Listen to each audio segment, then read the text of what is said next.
Hello, everybody. Uh, Quick announcements before we begin. Kate, you got anything? Uh, if you want to check out my Etsy shop, you can, but you won't be able to order things until the second week of August because my shop is currently in vacation mode. But if you want to check it out or start getting thinking about orders, we got holidays coming up. We got Halloween, we got Thanksgiving coming up. We got Christmas and all the gift giving words are hard. Mm-hmm. All the gift giving occasions are coming up towards the end of the year. So think about getting gifts for your loved ones before it's too late. Back to you, Justin. Before it's too late. That sounded oddly ominous. Before it's too late. uh, Sam, what do you got? I'm too busy right now. I can't talk. We're working on it. You may see a Sunday campaign again in your lifetime. We're still converting over from to Pathfinder. We have our characters built now, and now we need to test them off stream, and then we'll be ready to stream with them, hopefully soon. Yay. Yeah.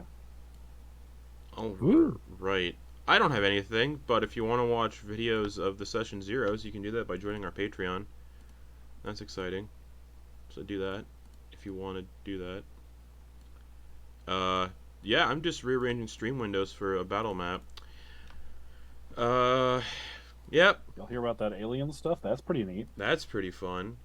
I'll wait till there's Aliens? I'll wait till there's hard evidence. Oh yeah. No, there's a Um, guy like testifying in front of Congress like Yeah. today that was like, I've talked to people and they've said he's basically like it's all hearsay. He's like, I have talked. He is a like high ranking person, but he's talking to people being like, I've talked to people who have said that we have like we have UFOs in custody and non-human biologics. And speaking of Yeah. non-human biologics, Hopefully that's stalled enough for you.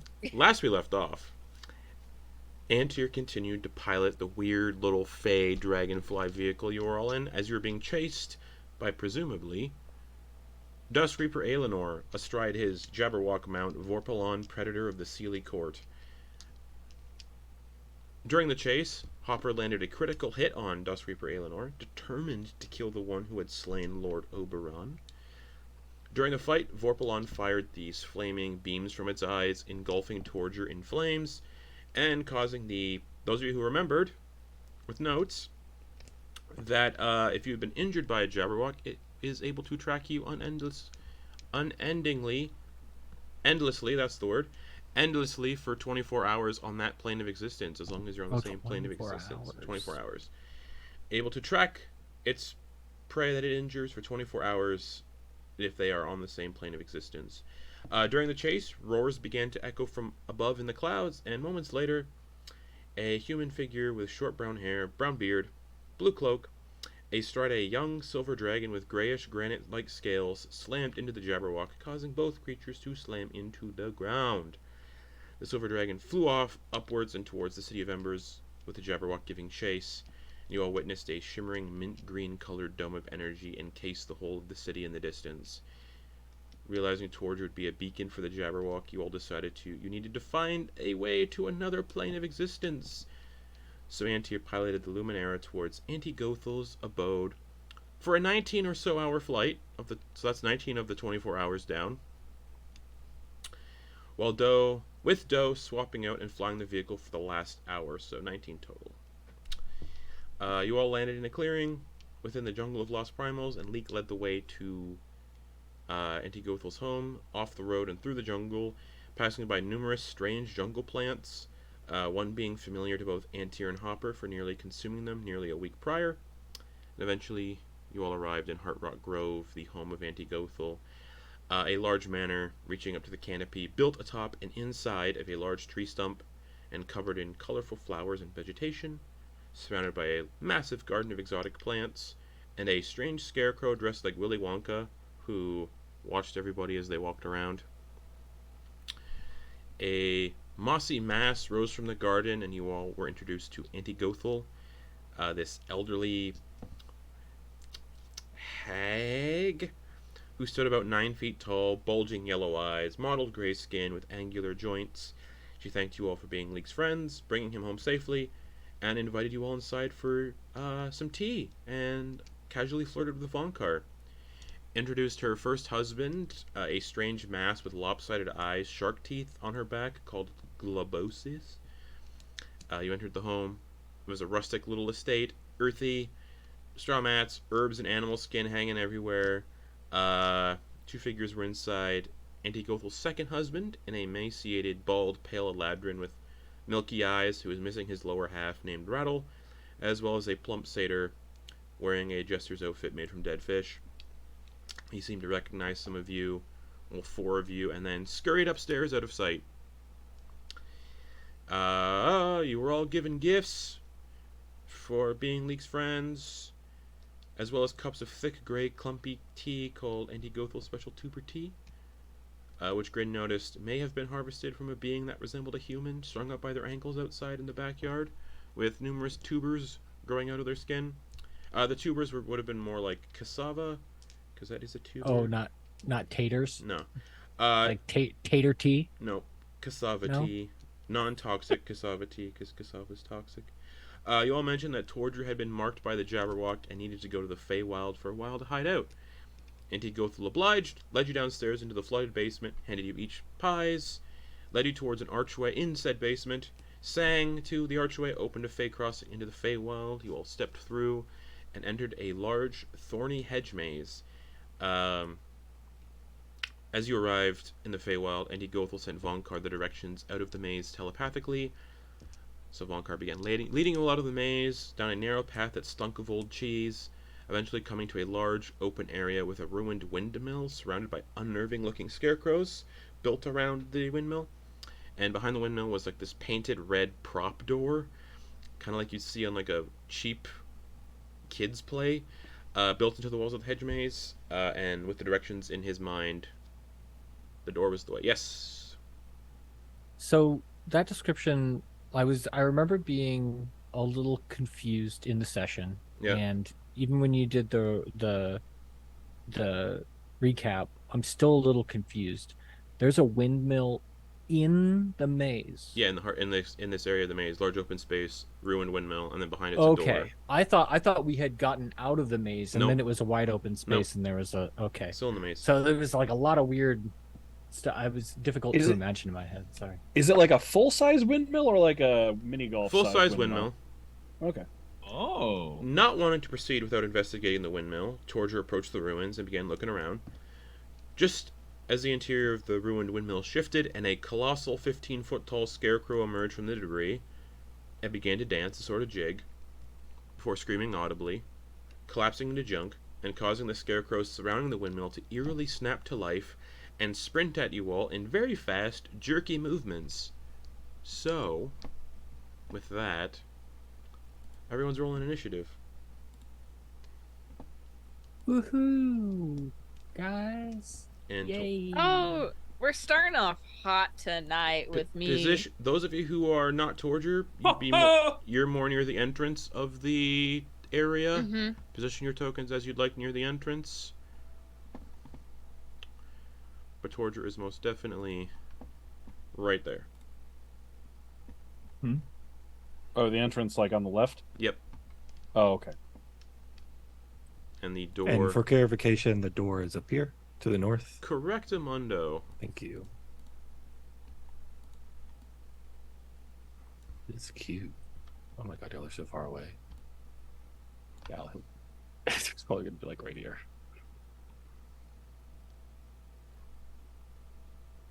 And then I got. I love this vine border you got going, Justin. That looks so pretty.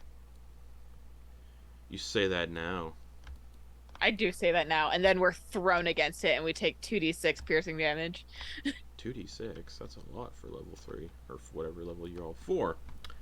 Alright. We're actually level 20 right now. Oh shit, I didn't know So- that. No, don't say that. Yeah, no, Justin. we don't want to. Yeah, we don't want to. Be cool. Be cool. We're level 1 Cool. right now, actually. Yeah. Yeah, We be just casual, started. Be casual. This is session We're all 0. we're all common folk. We actually don't have any classes. We're We're just a all- bunch we- of commoners. We're just hanging out. We're We're just all common hallucinating people. on the drug that Oh. Antyr found. Well, this is Starting gonna. campaigns at level 0 is actually a lot of fun. Well, this is gonna be You rough guys then. ever? That's a ayahuasca trip. You guys ever seen the So- truth on ayahuasca? So.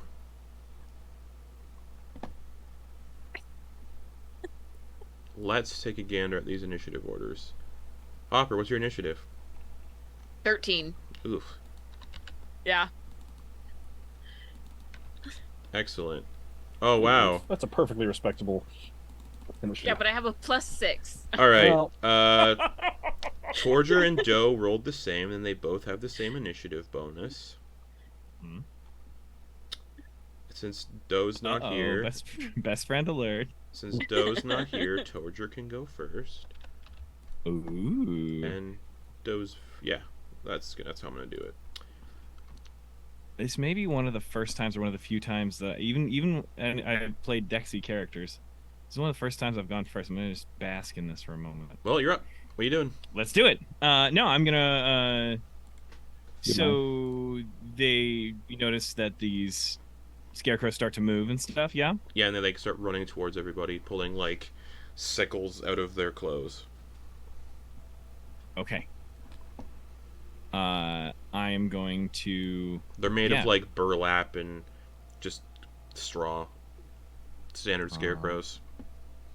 But they Are like they like but they look like they're Christopher Nolan's Batman Begins scarecrow with the mask and everything, and occasionally you see like a little bit of skin poking out from under the mask. is it like a handheld sickle or like a size Like a handheld that sickle. they have? Okay, cool. Awesome. And yeah, you can see like bits of skin like poking out from under the burlap. So yeah, Torger, what are you doing? I'd love some clarification about this windmill. How tall is it? I know it's windmill sized, but about 20 how tall? feet? 25 feet? Oh, just Or actually be just bigger 20. than that. It'd be like 50. okay. Completely ruined on the inside. Okay. Are the things spinning? Nope. It's ruined. Ruined. Rude. Oh. Never mind. Yeah, go ahead. What are you doing? What was I thought what was your Vonkar O? was the Oh, I one. was reading something else.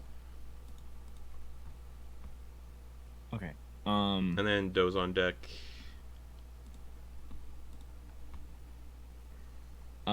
Great. I'm going to run over here, move over to this space between these two. Yep. And I am going to I'm going to just run and punch between them. That was 5, 10, 15. So 20 feet. So I have my movement speed. All right. I'm going to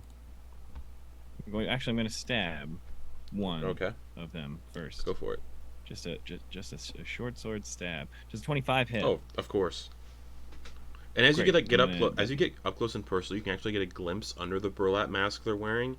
You definitely see human skin underneath, and just like these bloodshot eyes, like lidless bloodshot eyes. Jeepers creepers. So Where'd you get those yeah. creepers? I'm gonna stab him. Go for it. I'm gonna wreck him. Get out of here. There we go. Roll for damage.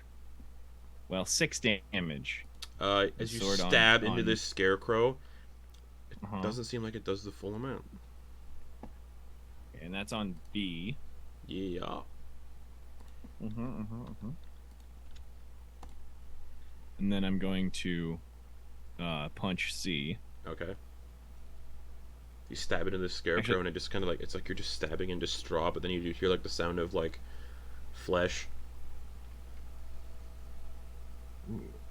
Flesh tearing. Ooh. I'm actually going to use a key point and use a flurry of blows to do 2 attacks. Sure. Great. This is the first attack. How's a 22? And that's on C. That is on C. That hits. Great. Awesome. So that damage is 6 damage. Alrighty. And with my Crusher feat that I have, I can move an enemy 5 feet. Yep. So I imagine that's gonna be a Liam Neeson taken. That's gonna be a neck chop. Okay. Can I move it to the according to our map, the right side of Torger? Yeah, sure. Like you like kind of like hit, and then you're like pushing it to your side, Yeah. or pulling it to your side. Yeah, sure. Boom. Yeah, like maybe that's a dodging, maybe Yeah. just manipulating and smacking it in the back of the head as it goes Sure. forward. And I'm gonna take another attack. And again, that unarmed strike doesn't seem like it did what you wanted. Didn't do the full amount. For sure. I hear that. These burlap straw men are very resilient. Indeed. And so I'm going to make another attack. Yep. Whoops, I'm sorry, I did the damage. Shit. Here's the attack. So that is a 26. Oh my god, yeah, that hits. I really wish I could give that first damage, but I misrolled it, so hopefully I get another 4. Nah, that's not going to do it. So 3. So that's 8 damage on B. I would also like to move him just south. Just so. To ensure, just one square down. So that, in essence, trying to manipulate them to have clear shots for the other people who I know are going to be standing back. Alright, so you run in, stab, and then like start throwing hands at these scarecrows and pushing them around. Anything else? No, that is okay, actually. I think yeah.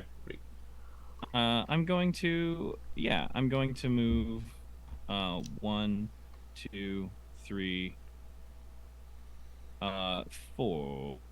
I think I can move. I'm gonna move there. And is that going to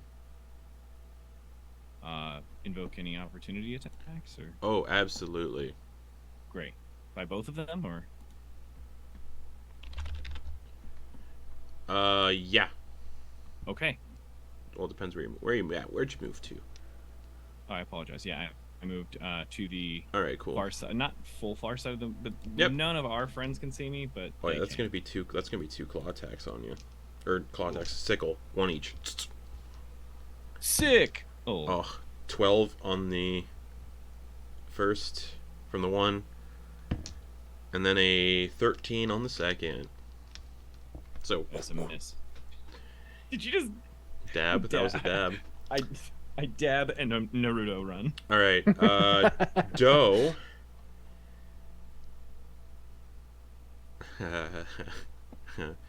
Doe's gonna cast Shatter on the 2 on the left side. Great. Cool. Just shatter. They're gonna just, I don't know, not say anything. What's the range on that? 60 Shatter? feet. No, I mean like the. 10 foot, I mean 10-foot radius. Okay. Kabam! So shatter, knock off the spell slot. Con saves. That's a 10 flat and a 19 flat. Ooh. So 1 saves, 1 fails. Which I think is half damage if you fail. Yep. Oh! A creature made of inorganic materials such as stone, crystal, or metal. Ah, stone, crystal, or metal. Okay, never mind. Boom! So this loud, just like bang, erupts. The one that failed takes 13 thunder damage, which we're going to say is A. And then the one that succeeded is going to take 6. Cool, and the windmill just kind of like teeters a little bit. Alright. That's dope. Bonus action. Bonus action.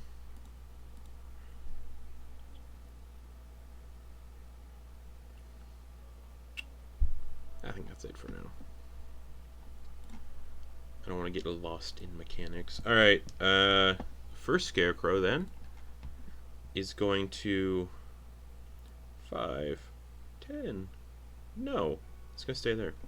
It's gonna look at.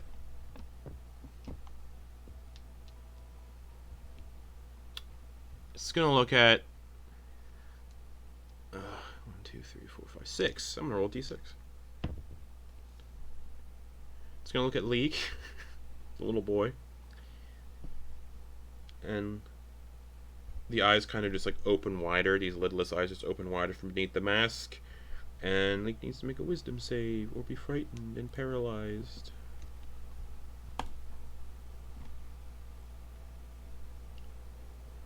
Ten. 2 plus 8. Leek is frightened and paralyzed.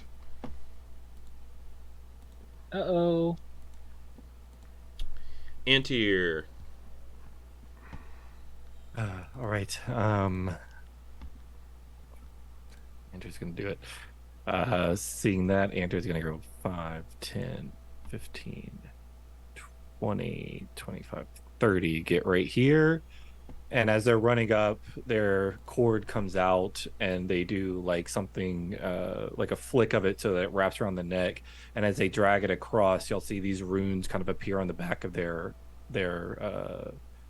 back of their neck where the astral cord hit, and then these runes flare like a brilliant gold color as they cast Cosmic Fury. This is what they used on Torger, but we never got to see. Yep. And that's a bonus action, and then Yep. as an action, Antyr like goes down almost like in a low hunkering move, kind of reminiscing toward Torger whenever Torger goes into like the wrestling pose, Okay. like the low hunched shoulders. And as they open their mouth, the runes seem to pull in energy, and then they exhale in a 15-foot cone, celestial energy. I Okay. have a nice little cone here for you to peruse. Yeah, because technically he wants to try to hit them. So Easily. would that hit them technically? Oh, yeah. Okay, cool. Yeah, just below that, they need to make a dexterity saving throw. Okay. That's a dirty 20, That saves, yeah. and it's 7. Okay, that one fails. So this is gonna say cold damage, but it's gonna be radiant. Sure. 9 radiant damage. Okay, so it's halved, right? If they succeed. It's half to succeed. Okay, so 4 to that one, and then the other one takes 9. Excellent. And It appears like they were not resistant to that. I was hoping not. Antyr's gonna kind of blink and pull back away. The momentary flare of light and energy kind of dissipates. Still there on the back of the deck, but they kind of look around like a little surprised, and that'll be the end of their turn. Alrighty. Scarecrow B. 5, 10, 15 is going to run after Torger. Just turns around and then kind of runs like Fiddlesticks from League of Legends. Just jerkily runs after Torger from behind. You all saw the gift Garrett posted last week. Is going to run after Torger and make 2 sickle attacks as they run up to Torger and start slashing with these 2 sickles. Yeah, come get some. Ooh, dirty 20 to hit. Yeah, I suppose that works. 2d4 plus 1. 7 slashing damage. Just hooks into your shoulder and just cuts down across your outfit. Oh, but I need that for not bleeding. Wisdom saving throw. Wisdom saving throw. That is a 14. You're not frightened as this scarecrow jerkily runs up to you and starts slashing into you. Second attack is an 11. So that's a no. Can I ask, is that a... Oh, I guess never mind. Yeah, continue. Sorry. I was rereading. Still getting used to my character a little. Thank you. That'll be Hopper. Cool beans. Okay. I am going to run up in front of Antyr. Okay. Can I make that? Yeah, I can make that. Oh, easily. Just switch tools. I'm gonna roundabout hop over the fence, like my namesake. And I'm going to cast Oh, sword that's not a burst. fence. That's one of the windmill Oh, propeller. I'm going to make a hop because I'm a rabbit. Of course. You got to. Yeah, I'm gonna hop in front of Antyr, and I'm going to cast sword burst. I need the two D and A to make dexterity saving throws. Okay. DC 14. Alrighty. Dexterity. 16. Is success. 16. Damn it. Okay, nothing happens. That's a bummer. It's only a cantrip. But I am going to put myself between these guys and Antyr Alright. just to kind of distract them. Alright. Antyr, there's this 3-foot tall rabbit in front of you, just like. Yeah. We've done Antyr, this before. you know what to do. Anything else? And I'm going to bonus action use one with the wild from my armor. You haven't attuned to that yet. Oh, I thought I did. No one's I attuned to just those put it stuff on. yet. We haven't had time. Never mind. That sucks. Yeah, I know. Okay. Why didn't we, wait to attune to some of the stuff that we wanted to attune You to, guys were Antyr? you guys need to get into the Feywild so Torger could be safe. We didn't have to immediately run into battle, Antyr. It wasn't Antyr's fault. Nobody's fault. You're just walking around. Anything else? No. Alrighty. That's it. Time for the D, the Scarecrow D, to be more precise.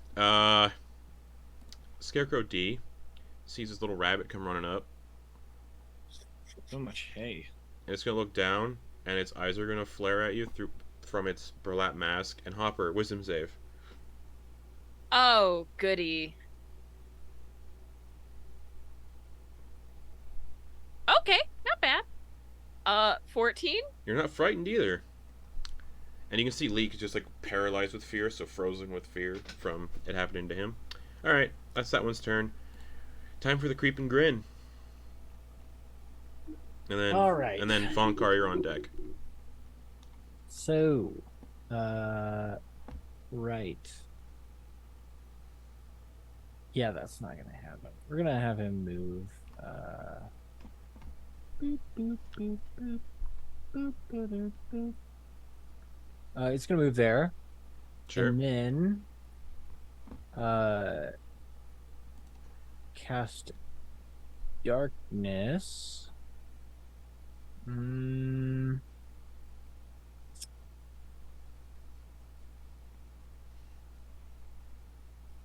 No. What? No. It's gonna cast darkness right there. Okay, so Antyr, Hopper, and the two scarecrows are just engulfed in a sphere of darkness, and none of you in that sphere of darkness can see anything. You're all technically blinded while in there. Yep. Just. And then what's the Oh. what is the distance here? And then everyone Okay. outside the darkness, aside from Torger, just sees that happen. Just. And then Actually, Torger would see a little bit of the darkness, the sphere of darkness poking out. And Which is then funny. I'm going to the creep is going to telekinetic shove C in well, let's just see if they succeed first. Strength saving throw. Oh, yeah. 14. So fails and it moves 5 feet towards me. Okay, so the scarecrow just Towards- gets pulled towards the creep. Yeah. Okay. And it's just kind of you Alright. know, All right. Yeah. doing its thing. Anything for Grin? Who I Crossbow. believe is Grin is invisible to be safe in the Feywild, correct? Oh yeah. Okay. Yeah, Grin's just staying invisible because this is not so great. Wait, I didn't tell you to do that. Perfect. Is that it? That's it. Okay. Yep. That's gonna bring us to the handsome one, Vonkar. Well, I was going to go for Scarecrow A, so now I got to rethink my turn. Okay,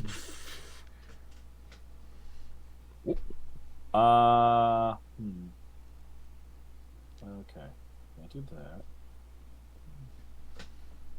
Okay, I move 1, 2, 3, 4, 5, 6 to there. It's through the darkness, and then 1, 2, 3, 4. Dash is an action to there, Okay. and then can I resize myself? Because I'm going to bonus action Giant Smite. Okay. So I'm going to get large. I'm going to get large up and to the right. Large. There you go. And then I'm gonna action surge, Fair enough. punch that Scarecrow. Go for it. He's gonna wreck him. Just ran past him. Yeah. 11.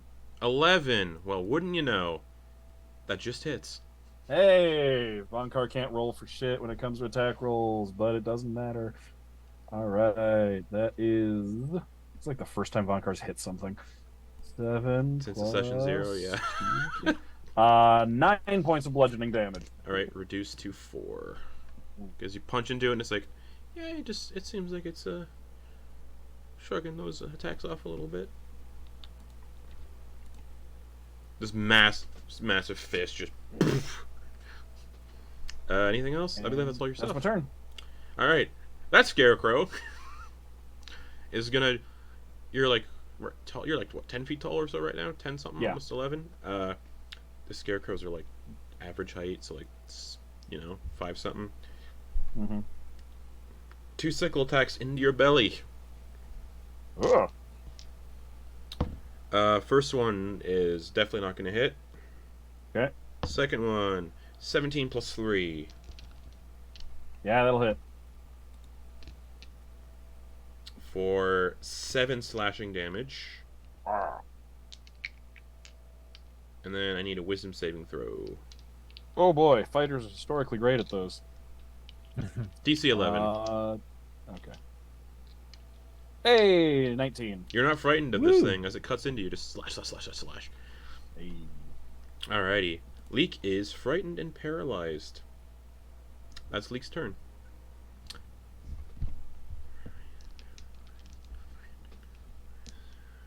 Now we're good. Torger. One came running up on you. You see Vonkar took a mushroom from Mario and is now beating on this. What do you got for me, Torger? All right. Then it is.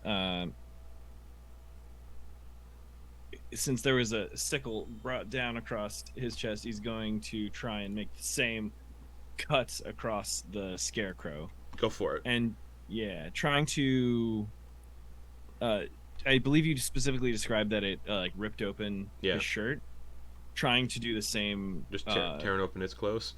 Yeah, damage honestly to kind of expose what's underneath a little bit. Oh, as well. perfect. Alrighty, cool. So that's kind of the goal a little bit as well, because also little eye for an eye here. Perfect. So that first one is with the short sword. First attack. Visual inspiration for these things. If you've ever played Resident Evil 4 and you fought like the Ganados with the masks on, it's like that with the eyes underneath, just lidless. Mm-hmm. There you go. What'd you get hit? Sorry, I was getting excited. 15 total. That hits. All right, so then it is a slash across to like see if I can expose what's underneath. Easily. Roll me some damage too. That damage coming hot at you right now. Damage. That's 7 damage. Alrighty.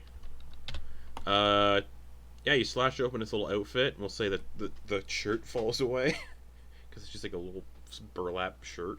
You slash it kind of tumbles away, and it's it's parts of a human body that have been stuffed with straw. Alright, then I'm also going to like rotten skin stuffed with straw, and they're not undead, they just appear magically weird. Like a construct. Yeah. I'm gonna take an extra use my bonus action as a, I forget what it's called, but just take another attack with my bonus action. Yeah, you can do martial that. arts, Yeah. the unarmed Yeah. strike. Oh damn it! I did it again. All right, so here I'm taking this. This is the attack roll. The attack roll is 25. That hits. So then it is the sword kind of pushing forward and then coming down across their clavicle to open up to expose that, a pile of possible human meat. And then as it comes down, then spinning around and backhanding across the chin with the Perfect. butt of the thing and my hand. So my hand is doing the attack. Okay. While clenching the hilt of the sword and pushing this guy. I want to push this guy. I want to push B. I want to push them 5 feet here, if that's cool with you. Yeah. And then Cool. give me some damage. Oh, great. Awesome. That's the whole damage thing. That's 8 damage. Alright, reduced to 4. Alrighty. Anything else, Torger? Yeah, I'm actually going to move 1, 2, 3, 4, 5, 6, 7.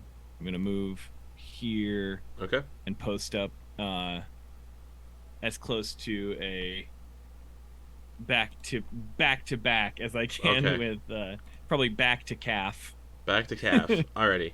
with Vonkar. Cool. All right, that's all I've Doe. got. I think. Yeah. Alright, what's Yep. Doe gonna do? There's big ol' Sphere of Darkness. They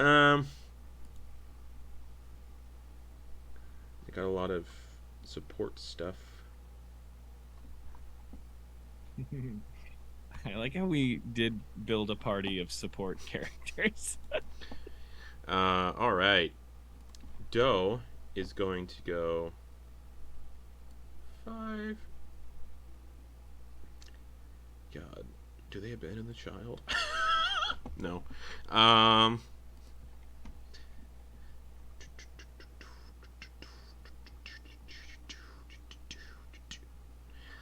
Let's see.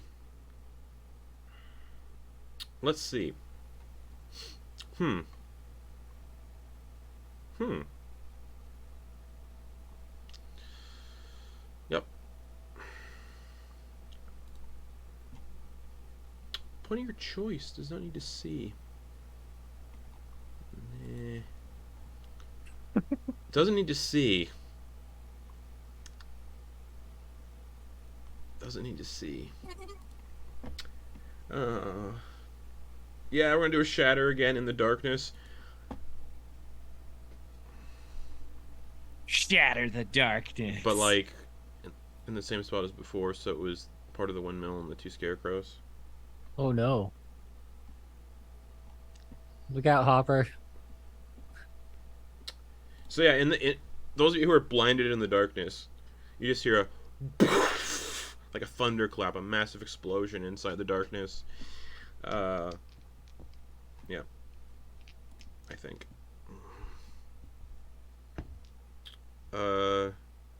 13, 14, both fail.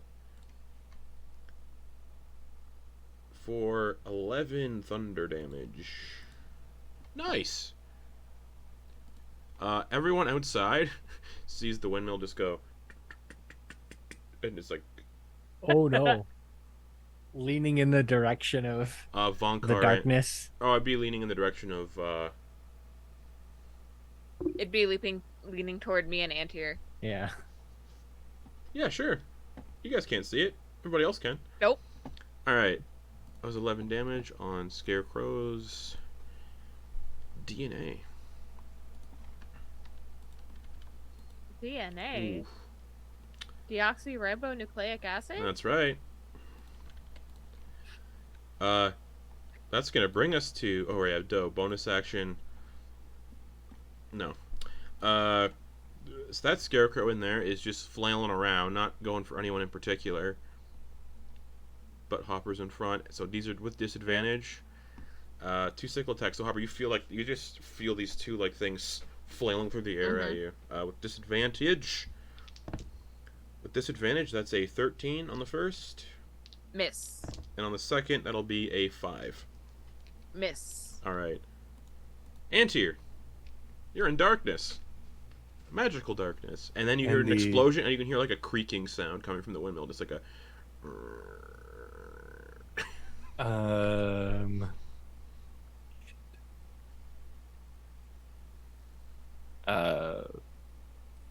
What? Gonna do it. Hop a duck. Oh, God. And as Antyr says that, they're gonna try to lean forward, so it tries to go over Hopper's head. I know it's not gonna work, No. but attempted to. No. Oh no! Yeah.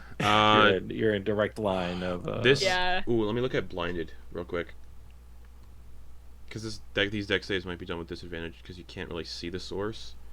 But I don't know if it's an actual ruling. But if it isn't, as dumb, I'm going to say it is. You know what? I'm going to say it is because you can't see the source coming at you. So, Hopper and the Scarecrows. Deck saves. Antyr did tell me to duck, so would I have a flat roll?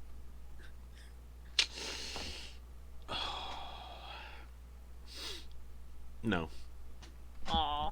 Okay. You'll be fine. Disadvantage dexterity. Yes, save. please. That's a 3 for one of the Scarecrows. fails. Okay. And a 7 for the other. Fail. Nice. I rolled an 8. Is that less than 4 away from the success? Is that 4 or No. less away? No. No? Okay. Then I'm just gonna take this straight to the back of the head. Yeah, it's a lot of radiant damage, maybe. No, it's not. I rolled pretty shit. I rolled a 6 Okay. and 2 1, so 8 radiant damage. Okay. Okay. A total of 24 damage total to all beings Yeah. that were hit. So Hopper, Antyr, you get the feeling one of those Scarecrows just disintegrated. Like you get a feeling in your chest. Like, hey, I just killed one. Antyr doesn't know which one was killed, but has an action still. Okay. That's true. Wait, You don't know no. which one's Never mine. mind. Okay. No, it's not an action. I have a bonus action. Sure. Oh, I don't think I actually have anything that's useful here. Oh, the darkness is fun. So much chaos. I mean, yeah. Action. Okay. Oh fuck. Gotta get these people to move around a bit.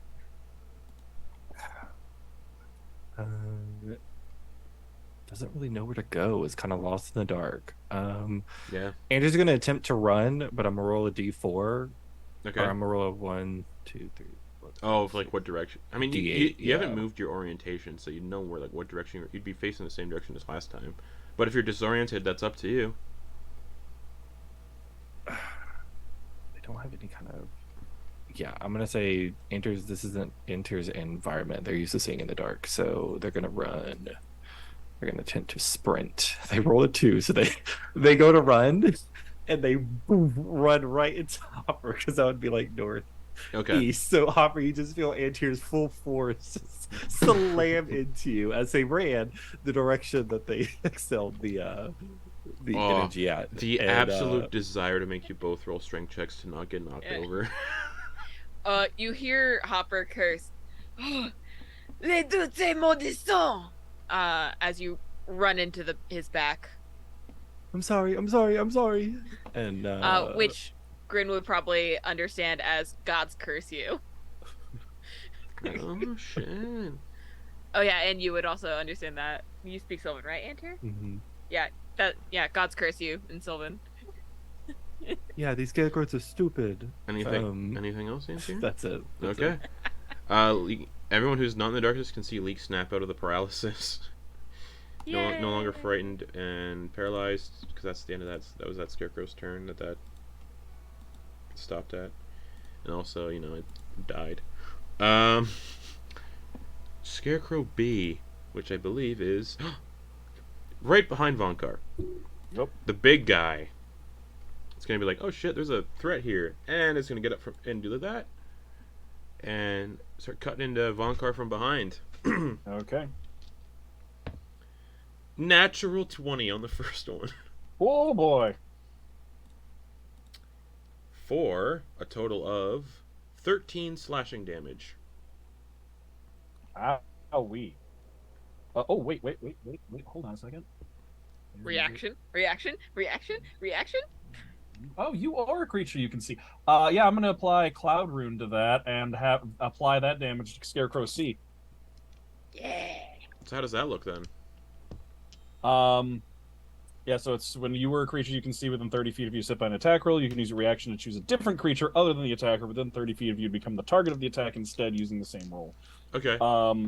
So it's that one is, if I remember correctly, that's the rune he has on the back end of his amulet. Okay. So there's just like a flash of light, and the amulet just kind of like lifts up from his chest on the chain, with the rune like glowing underneath, and just kind of magical shield appears where right where the sickle hits, Okay. and then kind of like I imagine like an icy blue color that's the color of the shield, and then like that same light like orbits around him like a hula hoop before just smacking into Scarecrow Alright. C. So that one takes Cool. 13 reduced to half, so 6. Mm-hmm. Alright. So you negated a crit. Yep. And then I'm it's imagining it swinging around and like it goes by. like a boomerang. It goes by Torger Uh, on its way. He's just like, second. Whoa. Alright. Second. Matrix, is it? Second attack. 6. Nope. Alright, cool. Hopper, you can't see anything. Nope. You got blasted in the back by something. I really did, yeah. And then I got viciously attacked by someone behind me. Yeah. I'm gonna pull out my sword and start swinging. Alright, disadvantage. Well, what? You don't know what Scarecrow died, so what direction Nope. are you swinging in? Left or right? I was just gonna do like a swirl across, try to do like a light. Pick one, left or right. I'm gonna go for A. Okay. Give me a disadvantage attack then. I have large rabbit ears. I can hear very well. Sure. Could I hear which one fell over, maybe? No? No? Okay. I tried. That's a 15 to hit, I believe. So 15 would hit, but you swing in that area and there's no Scarecrow there. Okay. I feel like I swing, and then like the momentum continues much further than I'm anticipating, And you and then hit Antyr Antyr, just yeah. like, yeah, I almost hit Antyr.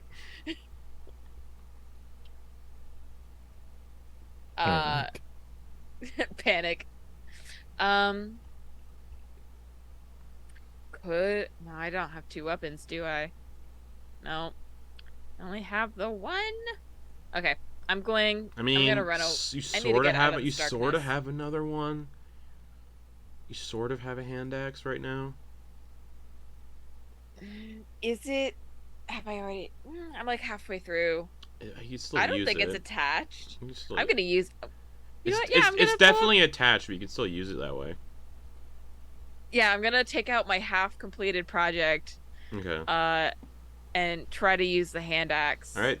Which is only a +2. Yep. And then for this one, you don't add a modifier onto damage if you hit. Yeah. Unless you have the fighting style. Nope. No, that doesn't hit. That's only a 5 With disadvantage. with disadvantage. All right. So you pull out this thing you're making that nobody can see, and you start swinging it around, and it doesn't hit. Yeah. Anything else? Any bonus? That is your bonus action. All right. Cool. That was my bonus action. I'm going to roll a d8 to see which direction I try to run out of here. Okay. I've been spinning in circles. Oh, darkness. I feel like that's directly into the tower. So right where A used to be. Okay, Like I just run so- straight into a crumbling wall. Yeah. Or do I run through the hole in the tower? You'd be that inside it someone because showed? you'd be inside it, but it's difficult terrain in there, so you get like Up to you. But I'm out of the darkness. Yeah, you'd be out of so- the darkness if you wanted to be. I'm gonna just be inside the windmill. Okay. You're in the windmill, in the debris. It's all difficult terrain in there. Yep. Cool. And now you just see this. Cool. You don't see the top of the darkness because through the hole it's just darkness, and then the hole. Yeah. So you don't see any like sky or anything. Are there any like ladders or staircases? Oh no, those going are up all to the top of this? collapsed. Okay. Cool. All right. Scarecrow D. We can't. D8. 1. Excellent. It moves down, bumps into something. So Andrew, you feel something bump into you, Papa? and then you just feel air as these two things swing at you with disadvantage. With disadvantage, that's going to be a 10 to hit, That misses. and then a 5. Just That also misses. so you feel these two sickles like cutting through the air, and we'll say for fun, a little bit of your hair is gone. You feel like a nice little portion of your hair just like Oh, we'll say like just below the ear on the right side. Okay. So you're missing hair below the ear on the right side. All right, creep and grin. Creep is going to move here Mm-hmm. and cast lightning lure, strength saving throw on C. On Scarecrow C, C. strength saving throw. That's gonna be a 4. Fails and is pulled pretty much right next to me, and Alrighty. takes 4 lightning damage. Excellent. Everybody can smell. Everyone in the vicinity can smell a little bit of burnt straw.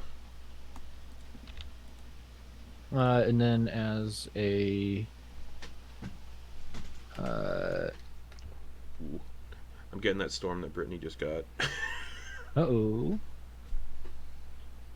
then as a bonus action, well, I'm gonna. Oh, I used all my movement.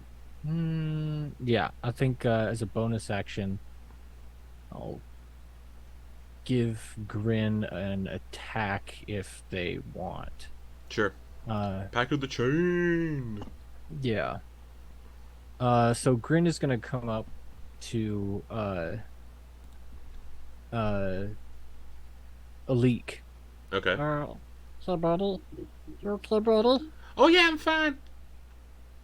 I just want to burn these things. Oh, I thought he was frightened and Oh, that happened. Paralyzed. That's done now. that. Oh, it is. Yeah. Okay. Yeah, he broke out. All right.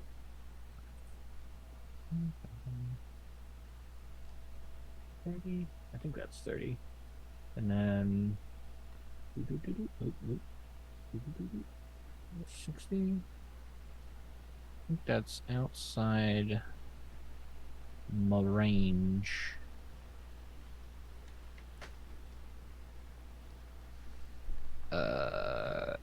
Yeah, that's outside my comfortable range. So, and I don't want to lose invisibility for that type of shot. So that's Alrighty. it. That'll bring us to Vonkar. There's one Okay, still behind you. Yeah. So, so how imminent is the collapse of this windmill? I'm looking at like is Pretty it like imminent. It's like tipping? it's we'll say like okay 75-degree angle almost. okay. Question then Yeah. about so would it count as an action to just like dead hang on one of the windmill blades? No. Okay, then what I'd like Vonkar to do is just like pull himself up onto the windmill blade, Sure. and then as an action is going to enlarge himself. So That he's may pulling take it. that may take the windmill down. So he's pulling it basically. Then he's pulling it straight down, or down on the map, away from like splitting the difference between Antyr and the creep. Okay, so you're getting big again. Yeah, so huge sized. Oh, And then, yeah, just grabbing the thing and dead hanging straight forward. Alrighty, so Hopper, you can hear like, and then like stone crumbling away as the windmill just starts to like come down. Yeah, I need that scarecrow to make a dex save. That's in there. 17. Okay, that's good. Alright, the windmill comes down then. Oh, fuck. No more windmill. Hopper sees it. No more windmill. Hopper sees it. He sees it leaning, like, on the verge of collapse, and then he just looks up, looks at what would be the camera, and says, "Merde," as it just collapses. Just sky above you. So yeah, the Yeah. windmill is gone. So yeah, it's like tipping towards the darkness, and Antyr and Vonkar just grabs onto it, gets extra big and dead hangs, just swings it to the side and tips it over. Either way, I'm crushed. Looks over across the rubble at Hopper. Oh, there you are. What you got for me action wise? Action was enlarged, so I don't think right. I have anything I can do with a bonus action, so that's gonna be my turn. Okay. Are you holding the propeller as a weapon? Yeah, just like the single blade. Yeah. Do it. Does it break off neatly? Yeah, we'll say it's got the stats of a great club. Then absolutely yes. Okay. yeah. Flip it around so I'm holding it by the base. Cool. Scarecrow C then. Yeah, it's gonna just attack the creep. Or actually, it tilts its Go head. ahead. It tilts its head to the side for a second and just kind of like looks at the creep, Mm-hmm. like trying to work you out. And it's gonna walk towards Torger instead. Cool. Just tilts and then turns around and walks towards Torger. Cool. I'm gonna use my reaction. Go for it. Get over here! Another lightning lure. Do you have Warcaster? I do. Excellent. Strength save. Natural 20. Oh. Okay. Yeah, like looked at you, tilted its head, and then just turns and approaches Torger. And it's going to go for 2 sickle attacks on Torger. 19 to hit on the first. That is my AC. That hits. And a 16 on the second. So the first one is the only one that hits. And that's going to be 7 slashing damage for Torger. And then I need a wisdom save, please. Heard. Is it every hit? Yep. This isn't one of those Nope. where when you clear it, you're cool. Nope, every hit.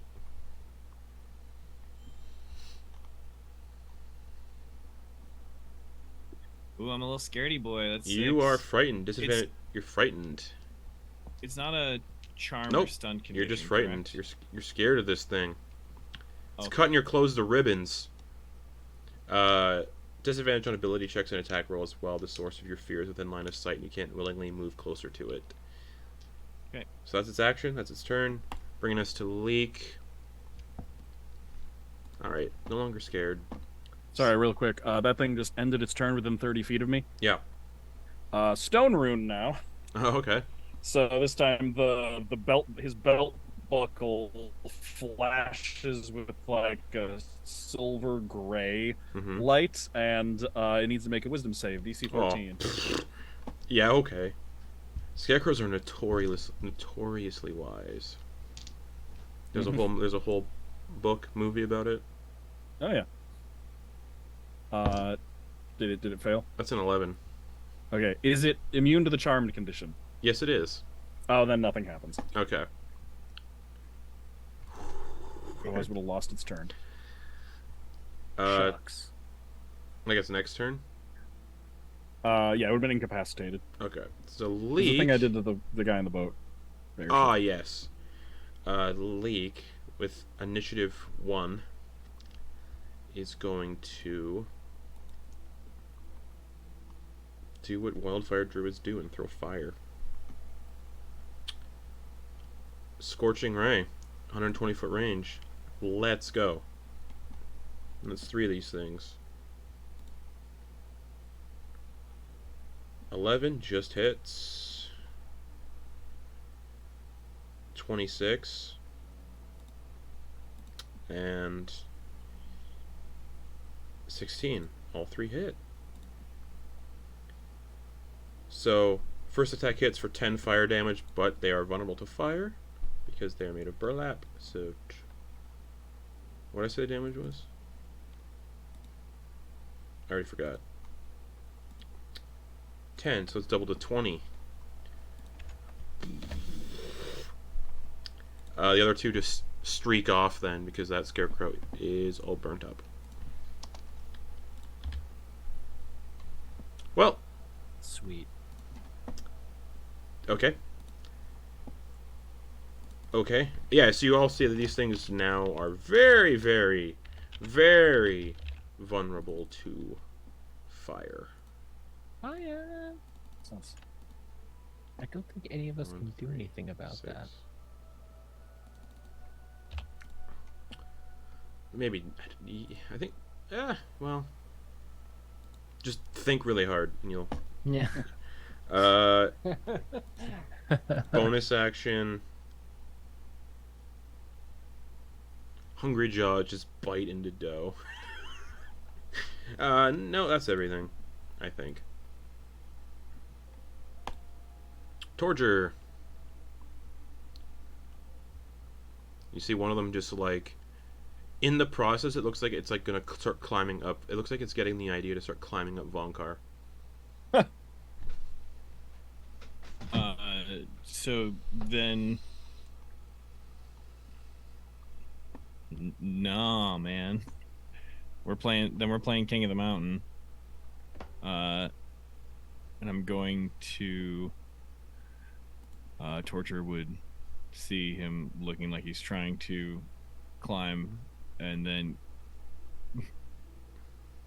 if there's every crease and crack, like trying to gain purchase on like climbing up his ankle and then off of his knee to come down with a slice on top of that guy. Sure, go for it.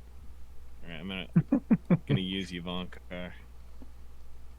all good. He's the best warrior in our village.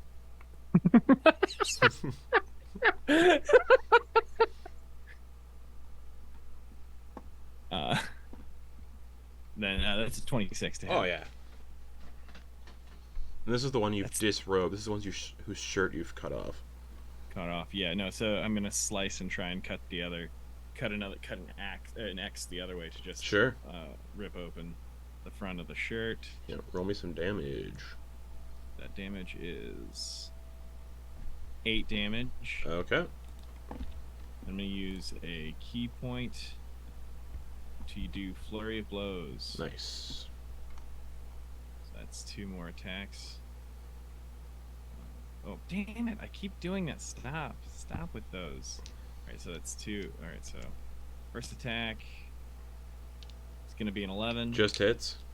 And the second one is gonna be 23. Yeah, hits. So yeah, Vonkar, you just feel Torger like clamber up on you briefly, leap off towards the scarecrow. Roll me damage on those 2 attacks. Absolutely downward stab like I'm friggin' Link from Zelda. And then after that slice, it's gonna be behind me, throw an elbow to the back of the head, which is an 8, and then turn around and then another punch to the side of it, like to right on where the ear would be, real sensitive parts. All right. And what's the damage on the second one? 8. So both were 8. So Okay, cool. Yeah.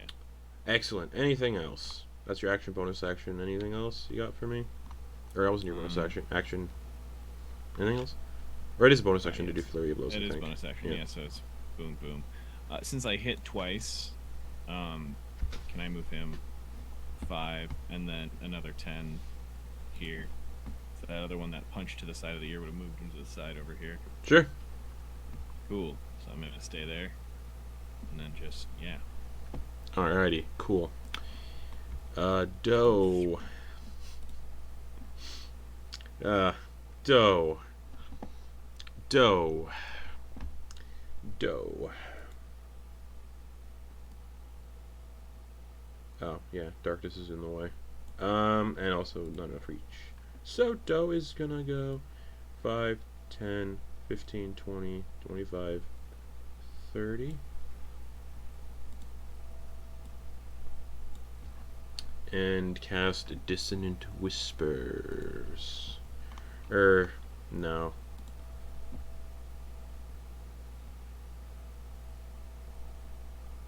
Yeah, Dissonant Whispers, probably. No! Vicious Mockery, just gonna say, I don't know. I can't think of anything.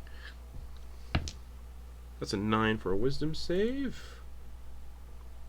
For 2 psychic damage, and it has disadvantage on its next attack.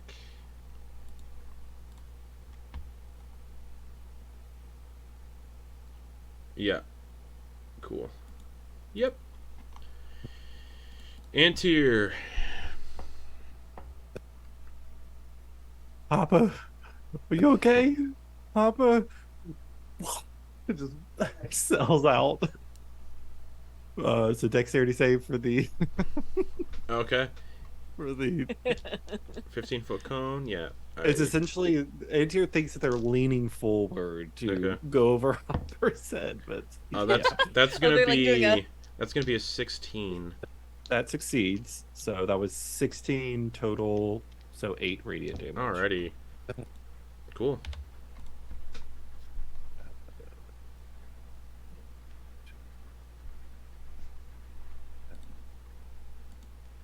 That's gonna be it. Okay.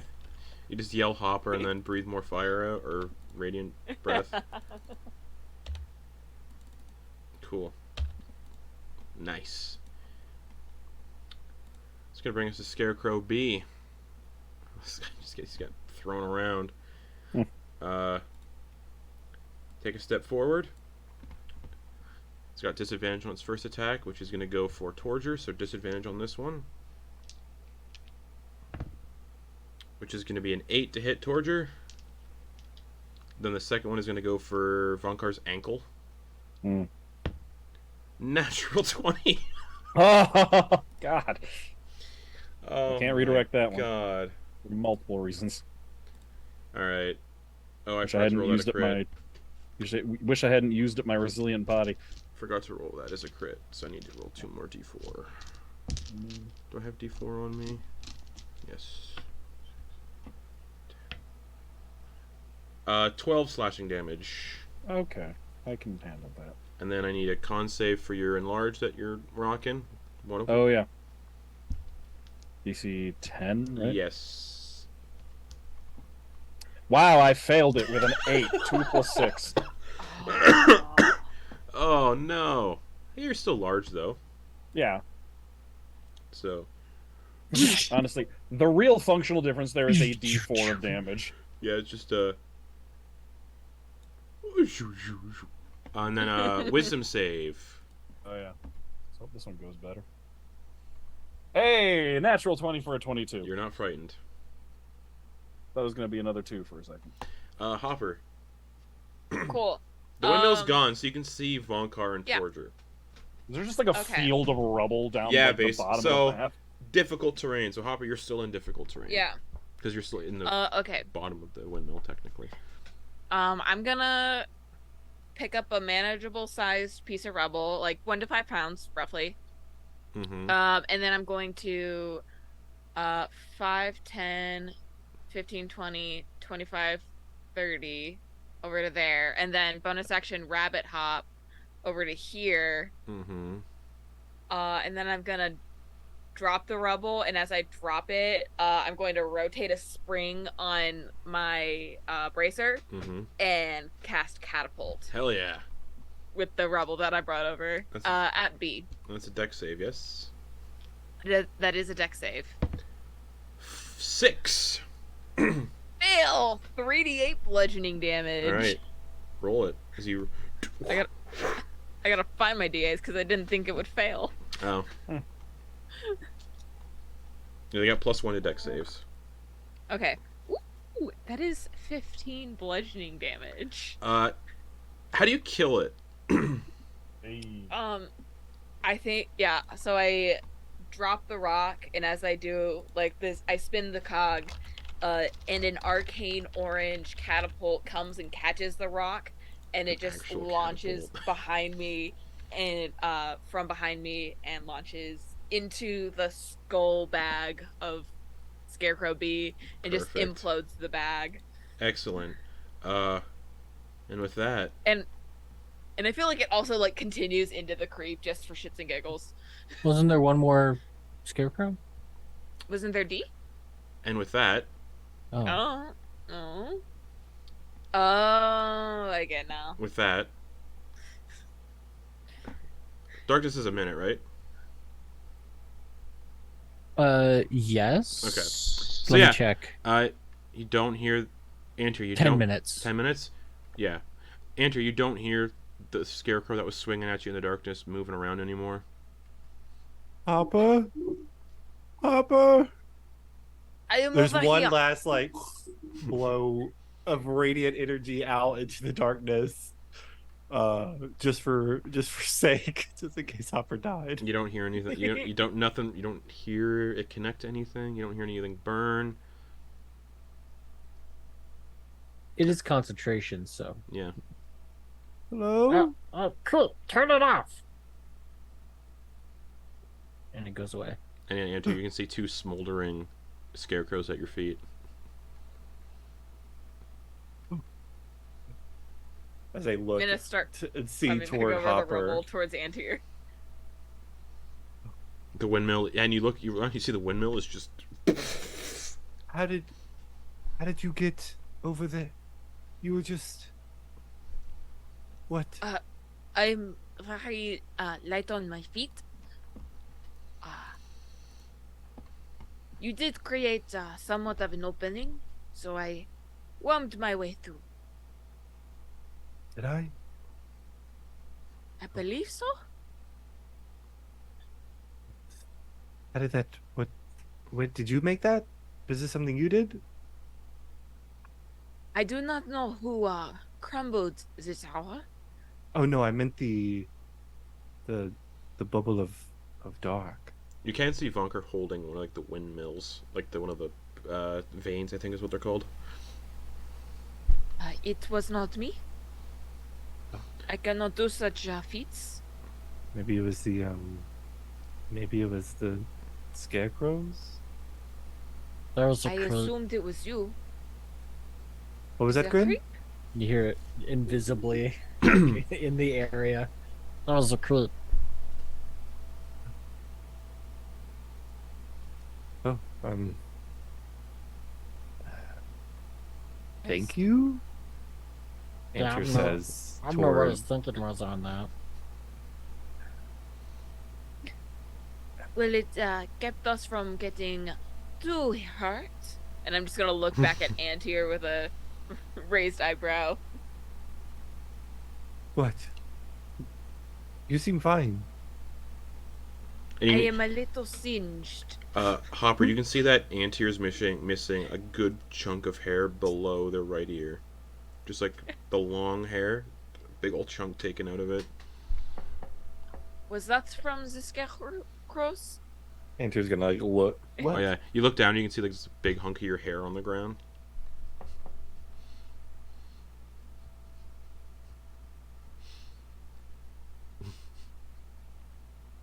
Antyr's gonna grab the pieces.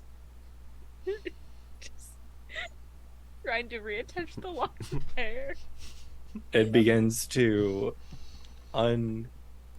tucks the hair into like a side pouch Okay. and takes some twine, goes completely silent, starts taking some like twine that they have and like furling it, essentially like undoing it, and is going to, oh god, it's just going to do that for now, but it's going to be completely goes quiet, just goes completely silent.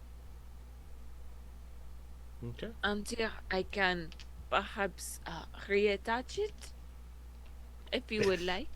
You could But I think you would look more value with a bob, or perhaps a mullet. Oh, Hopper, no. I haven't cut my hair Wizard with a mullet. for nearly 400 years.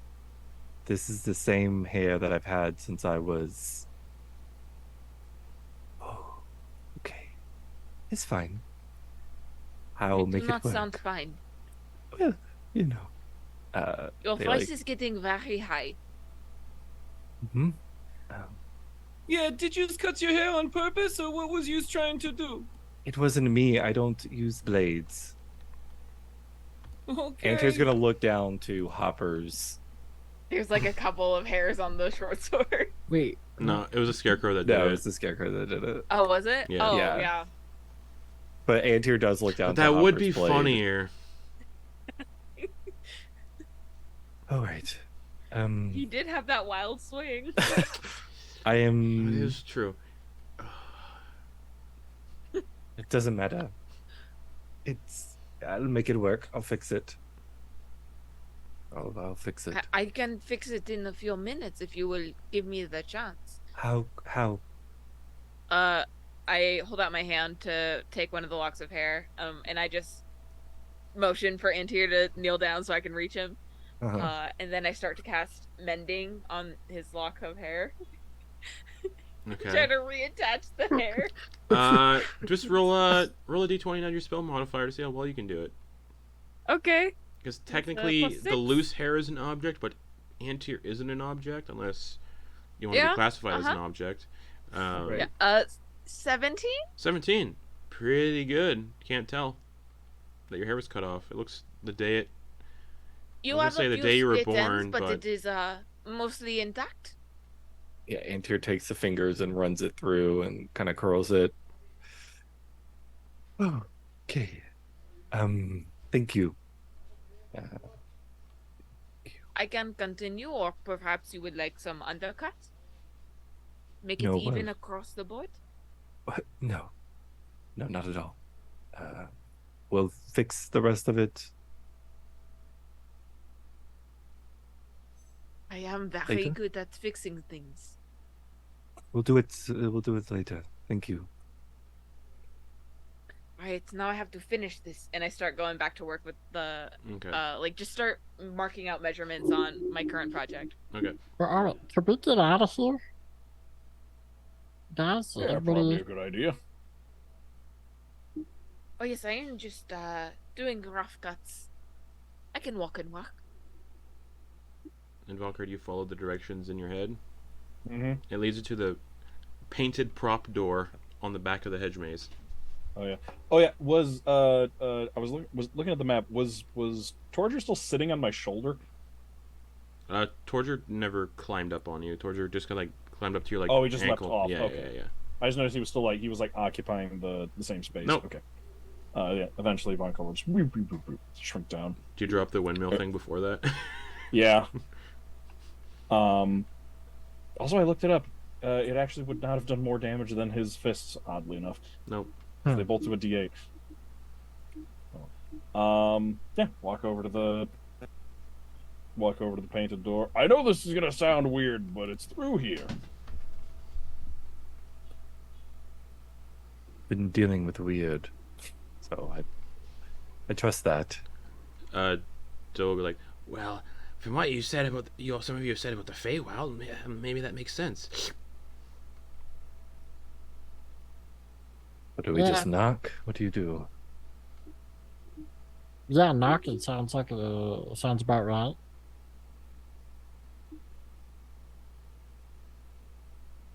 I'm not doing it there. Do the instructions in Vonkar's head give any guidance, or is it just like that? Oh, through the door. Is there a handle? Yeah, big old brass doorknob. Just grab the handle, Okay. turn, pull, Don't- push. We pull open. Okay. A long stretching dirt road winds through a dense dark forest of tall dead trees covered in thorny vines. and the salmon pink sky that you've been seeing this whole time, salmon pink colored sky shines down through the cracks of the canopy. The road is flanked by wooden fencing, also adorned by thorns, and just past this painted red door, about 20 feet away, is a lone stump surrounded by a series of small wooden posts, where strangely enough are just enough crude lanterns for each of you hanging off these posts, filled with glowing worms that emit a dull, soft yellow-green glow. The lanterns also seem to change in size to accommodate the size of each member of the group. So yeah, you got a road flanked by fencing, and then a stump about 20 feet away that's surrounded by wooden posts where lanterns hang. And the lanterns are enough for each person. There's enough lanterns, strangely, for each person, and they're sized accordingly. Road, fences, stump.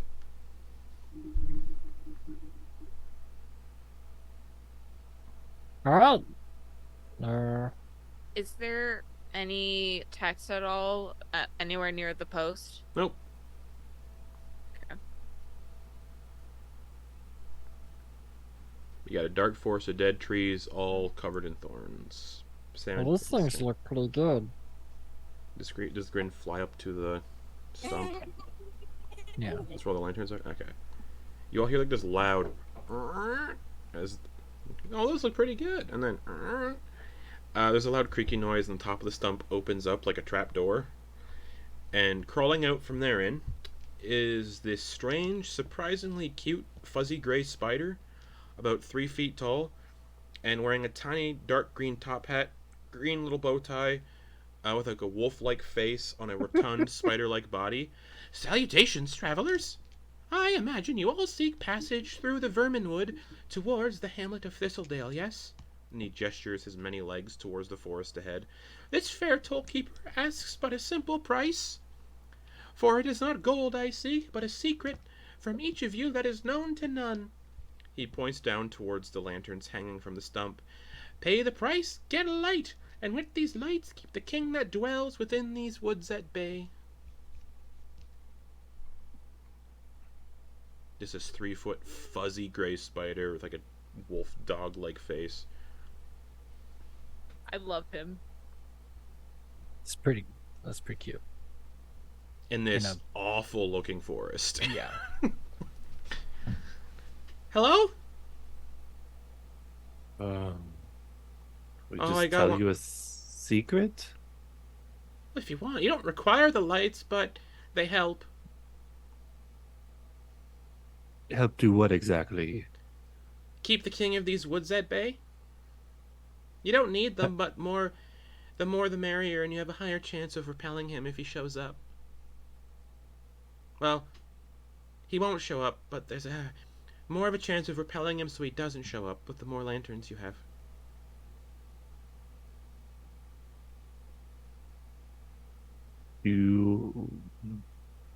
The secret that we have to tell. Yeah. Can it be in a language? What languages can we say it in? Languages I understand. Do you have a list of the languages that you know? Common, Sylvan, Elvish, Druidic, Spider, Wolf. Spider wolf. Okay. Dwarvish, Oh. I wasn't expecting that one. Primordial, Draconic, Abyssal, Infernal, Gnomish, Halfling. Do you You speak a understand lot of Undercommon? languages. Yeah, I know all languages. Oh. Well, you could have just said that. Oh, you asked which ones I know, and I decided I'd list them off. Yes, that's my mistake. What's your name? Mine? Yeah. Before you answer, Mm-hmm. you would know some fey creatures. If you tell them your name, they may just decide to keep it. It's a common thing among fey. They're like, oh, that's a cool name. I think I'll just steal it and it's not your name anymore. What's your name? Mine's Hatrick. Cerulean. Nice to meet you. You as well. Okay, well, I want a lantern, so I'll tell you a secret. Okay. Out loud, please. Language of your Oh. choosing. To everyone here. All right. In Celestial. Okay. Everyone look at their languages. I don't know if anybody knows Celestial.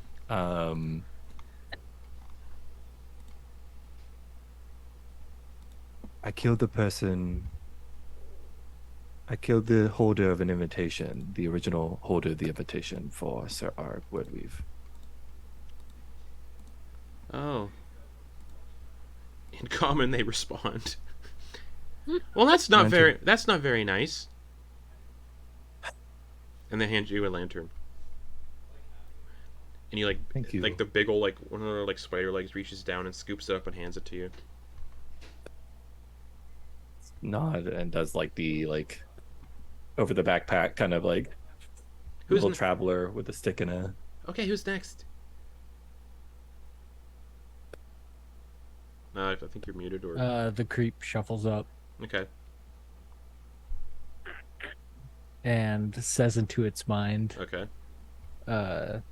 it says it has to be a secret A secret what that is sense? known to none.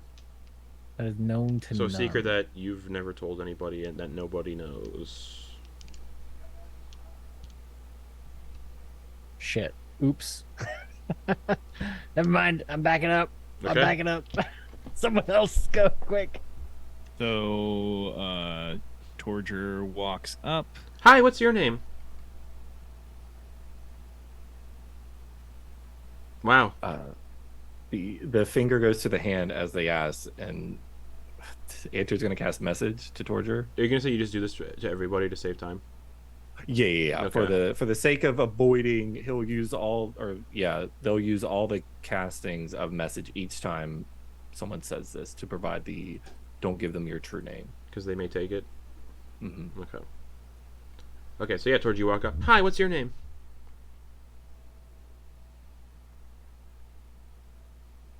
Uh, Oh, God.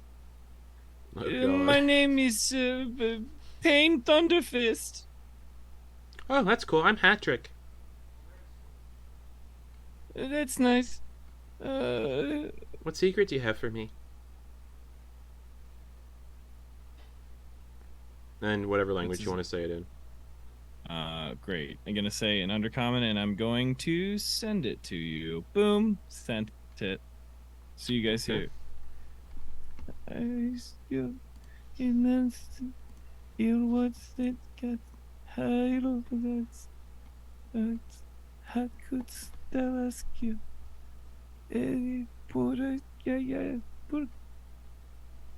Oh, I like to play hide and seek too. They say aloud in common. Yep, cool. For those of us who speak Undercommon. He whispered it into the spider's ear. Oh, he's right in the spot. Okay. Yeah. Well, I mean, I'll send you something that you can maybe catch every fifth word. Okay. That's fine. No, if he whispered it, I probably can't hear it. That's fine. who's next? I think Hopper approaches. Okay. Hi. Um, Oh, hello. Bonjour. And in Sylvan, Okay. Hopper's gonna say, "Today's the first day I've been sober in 4 years."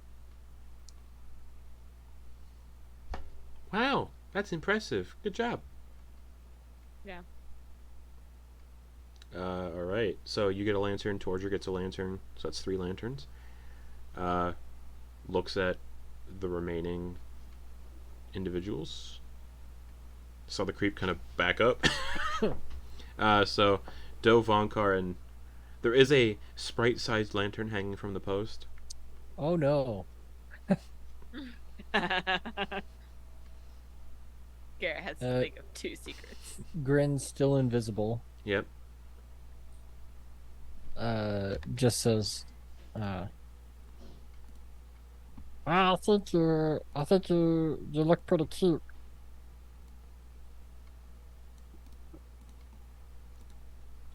Thank you. What's your secret? How was it? Oh. Give me a persuasion check. Okay.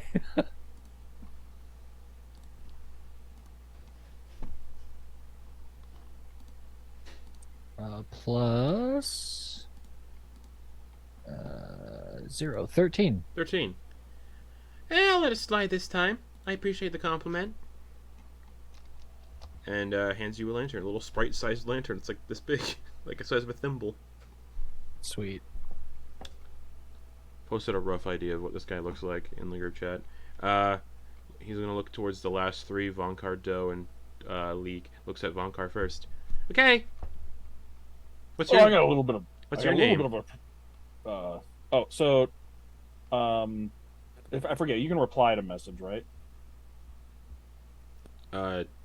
Yes. When Antyr did the message. Yeah.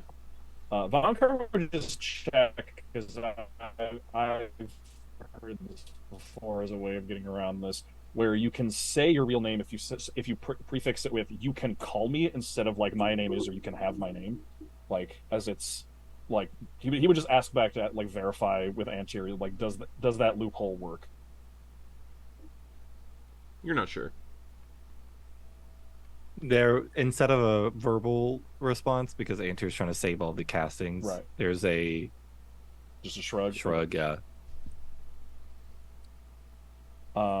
You also feel like you might be able to get away with it. Me? Just thinking about certain things.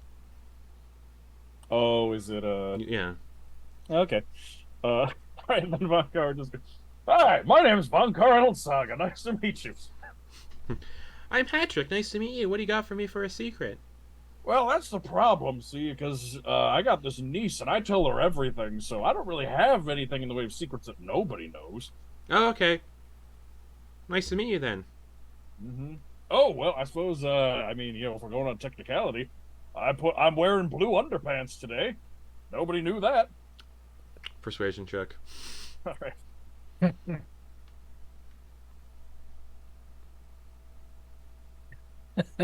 Nat 1 for a 3. No. Oh, That well, was worth a try. I appreciate your friendliness and candor. Oh, thank you. I like your hat. Thanks. Do you want it? I have another. Oh, no, that's fine. I wouldn't want to take it from you. Okay. Looks to Doe and Leek. Doe. Well, I don't have many memories past 6 years ago, so I don't have any secrets. So. Okay. Looks to Leek. Well.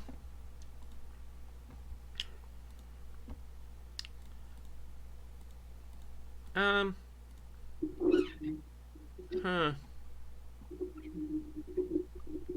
I don't got one.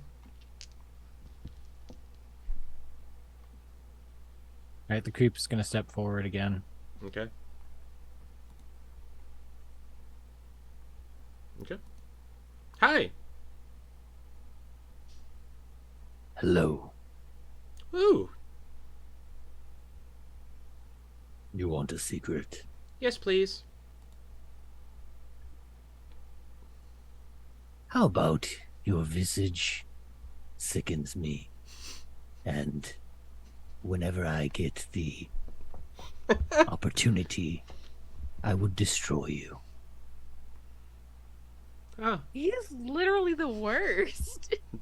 that's what Grin's been saying. Well, I hope you all enjoy your day. Doesn't even give you a lantern. I hope you all enjoy your day. Follow the road, you'll find Thistledale. That's the village. You'll find it once you pass the abandoned carnival. And just watch out for the king, but you might have enough lanterns to help out. Okay. Have a good day, everybody. Nice meeting you all. Thank you, Hat Trick. And then just opens up the trapdoor on the stump and crawls back in and closes it as they go down. Bonne journée. So, Is that how Vonkar, you say? so Torger, Hopper, Antyr, Grin It is have lanterns. good day. general greeting, or how you say goodbye. All right. It is like saying good day, almost. Question, Justin. Yep. Because when I'm invisible, anything I hold is invisible. Does that get rid of the light, or just everything that It would get rid of the light because there's no light being emanated. Because the source of the light's also invisible, so there is no light. Okay. Okay. It's a little thimble-sized lantern. Yeah, but yeah, you would have to make himself more vulnerable in order to, like, cast light. Yeah. So he's just gonna. Keep. You're gonna have to walk like you got books on your head, okay? And it's All right, so this little thimble-sized lantern. just resting on the creep's head. All right, so you got 4 lanterns. That lowers your chances. Can you tie it to the top like he's got mumps in like the 1800s? You get all those extra bandages. It's pretty good. Let's see. What do I have here? I have a python. Oh God! Yeah, you just give I him mean, a yeah. lobotomy. Oh, you it's actually fine. do that? Oh yeah. Okay, 1 point of damage. Okay. The python sticking out of the creep's head. Fucking lobotomy. Love it. Now the little lantern can like hang from there. Yeah. Ding, ling, ling, ling. It's just smacking against the creep's forehead. Well, it every wouldn't. once in It's a while. thimble-sized lantern, so it wouldn't smack him at all. Just. Oh, sit. that's right. But he told you follow the road and you'll find the village of Thistledale past the abandoned carnival. Abandoned carnival. Welcome to the carnival. Let us continue onwards. Seems like we have a little bit more to go. My directions went away after we Yep. got out of the maze, right? Yep. Okay. But Yeah, that was what? oh no, go ahead. Sorry. Yeah, that's directions end back at the door there. So yeah. Oh jeez. But you do hear a familiar voice in your head, Vonkar. Hello, handsome one. Oh, hey there. It would appear your friend stopped by here only moments after you left. I've had to seal the crossing shut so they couldn't follow you through, Those friends. and use some fun tricks to send them on their way.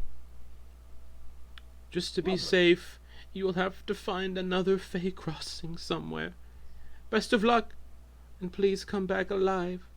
I can, Well, thank you. but I can make do if you're not in one piece. Good to know. As you saw, Vonkar? my other husbands aren't intact either. I suppose that is true. And then it ends. Well, can't go back the way we came. Pardon-moi? I just got a message from Leek's mom. She had to close the way we came in because apparently the people that were following us showed up. She sent them packing, but just sealed it up just for safety. We gotta find Alright. some other way out of here. Yeah, Mama's real powerful. By the way, space gets a little weird here. So, if we find a place like 10 feet from here and then go back, it could be like a shorter distance or like a longer distance than what you would imagine it would be. And I remembered what the lantern did that Mama gave us. And Leek has like the holding like the jack-o'-lantern lantern. If you're holding the lantern while stepping through a Fey crossing, you can choose up to 6 creatures that you can see to avoid the magical effects of leaving the Feywild. These creatures are protected from the memory loss effects. In addition, when stepping through a Fey crossing while using this lantern, you can choose how much time has passed on the material plane, as long as you and the people you are with spend at least 1 day in the Feywild. Does not work for plane shift, only works if you pass through a Fey crossing. So as long as you spend 24 hours in the Feywild, you step through a Fey crossing, the person holding the lantern can pick how much time has passed on the material plane. So you can be like a day, a week, a month, a second, a millisecond, yada yada. Justin. Yep. Just to clarify, Nuval told me that the Godbringer's Ravine Rift was closed, correct? Yeah. Yesterday morning? Yeah. Okay. But also you wouldn't be able to access that rift from here because you don't exactly know where that one... Yeah. So, I know that's not the one we're gonna come out of. Yeah, because that one got At the very closed least. a few days ago. Yeah, okay. Cool. Hopper's very uneasy at learning where we are trapped in the Feywild temporarily. Nuval also told you things are dire in the Feywild right now. Yeah. Yeah, he sure did. I'm reading the message right now. And also, what was that? Hopper's very uncomfortable. What was that, Garrett? Sorry. This guy mentioned that the hat trap. Hat trick? Patrick. Oh, hat trap's such a Hat trick, better but with an name. H. Ugh. But yeah, hat trick, yeah. Patrick. So Hatrick mentioned how there was something in the forest. Yeah, a king in the woods that these lanterns... King in the woods. Does that ring any No, bells? because this whatever domain of delight you're in, which is what the realms in the Feywild are called domains of delight. This one is vastly unfamiliar to Grin. Okay. Same cool. to Excellent. Hopper. Hopper, Figured I'd the ask. domain you're from and familiar with would be called Midsummer, because that's Titania's domain. Okay. So you're Gotcha. familiar with Midsummer. You've heard of Prismere, which is another well-known one, Hopper. Antyr and Grin Okay. have probably heard of Prismere as well, like just in passing. But this domain you're in, vastly unfamiliar. It's like a dark fairy tale you stepped into, with a friendly little spider to greet you on the way. Patrick. Well, I don't know anything about what's going on here, so I suggest we listen to what Hatrick said and we keep moving. Entirely reasonable. The road is wide enough to walk 3 people side by side, and there's 7 people that walk, and one little being that flies around, a little sprite. So you can choose how to proceed forward as you would like. There's 4 lanterns, so that does stuff.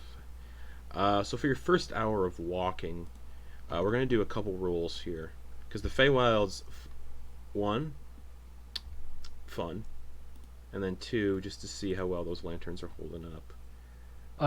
Can we what is the range of the lanterns? Is it similar to like a torch? Yeah, Like 30 similar as like a or... lantern, like 30 by Okay. 30 bright, 30 dim. Okay. And these lanterns are just worms in a basic glass container, they're like kind of like mason jars almost, with worms inside, glowing worms. So, Okay. whenever we're out of this forest, you guys mind if I get them worms? They look like they could be pretty tasty. I do not see why not. We have plenty of lanterns. As you look like closer, as you like get a good look at them in the jars too, they have little faces on them, like little humanoid-like faces. And their entire bodies like give off like a glowing light, not just like one little piece. But yeah, they're like these little guys just crawling around in the jars. Wish Flitz was here. Yeah. They're fey, no. they're fey, but it wouldn't work. But yeah. Anyways. Yeah. So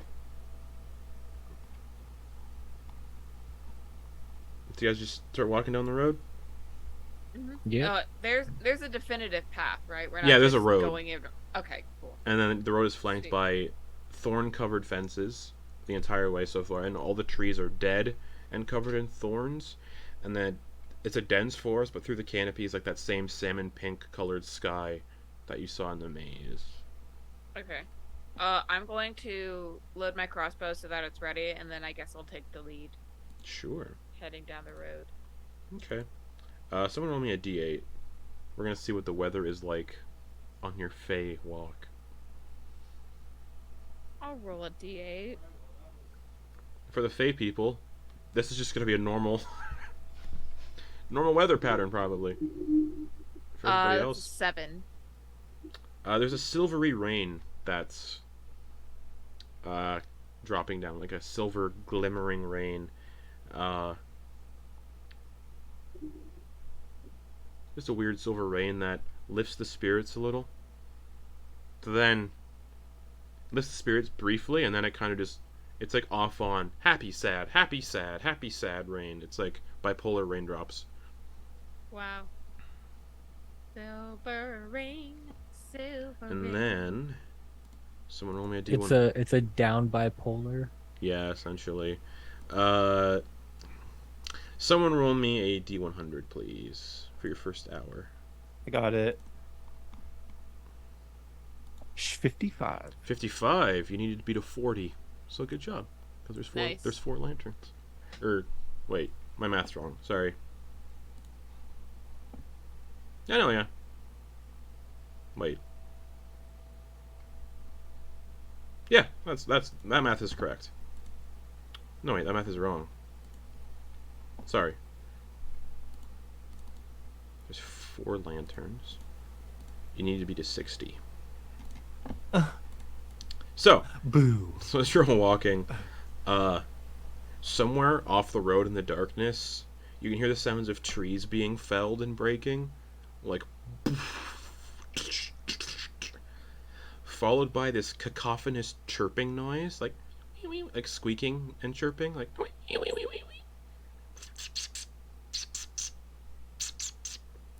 that. If you guys heard it.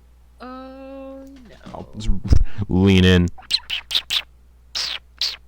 It's still not doing it. It said Whatever. no. You don't hear any. Whatever. Picking it up. You hear this cacophonous rodent-like chirping noise. Yeah, similar to the squeaking noise made by rats, but this sounds like hundreds, if not thousands, of rats at once are coming this way. What are you guys doing? You just hear that noise approaching from your left. Everywhere. Yeah, essentially, but more focused to the left, and it's along with that cacophonous sound of thousands of rats. It sounds like you can hear trees being felled and snapped and broken, like something big is coming this way. And you're on the road, but there is ways off the road if people want to hide and get into the trees. So what's everybody doing? You're just walking on the road and you hear something big coming this way, and it's getting close. Should we pick up the pace? We get off the road. Yeah, we've got to get off the road. So Keep ready to distract. So yeah, Torger would fly up about 5 feet and then fly to the side behind a tree. All right, stealth check. Great.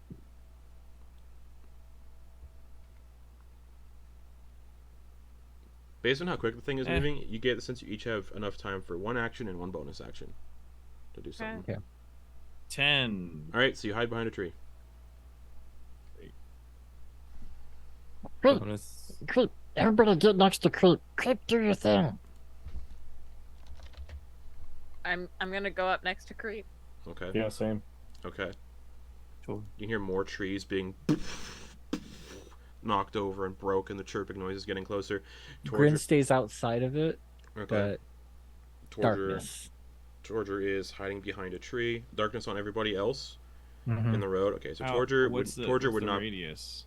Oh, okay. Torger, you'd still be in there because you only went 5 feet. It's so. a 30-foot Alright, radius, so that would, or 30-foot Alright. diameter.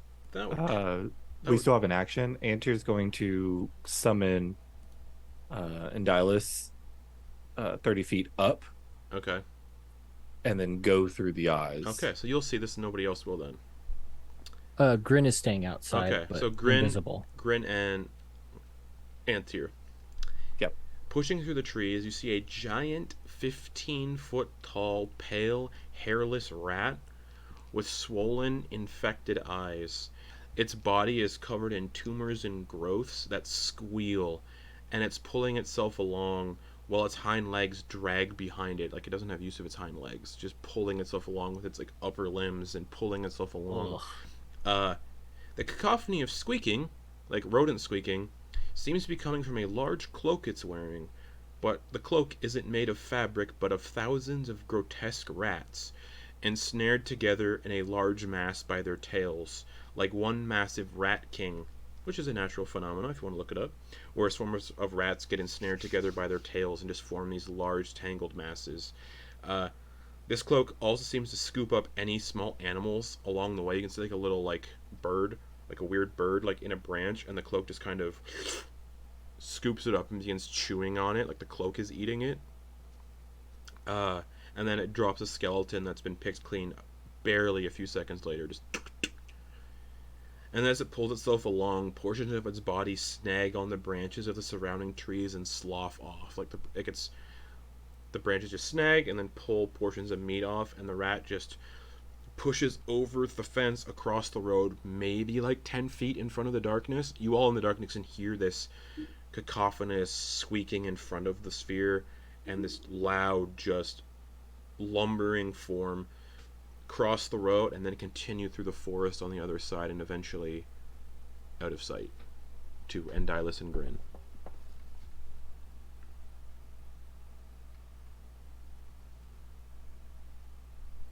The vision comes back to Antyr.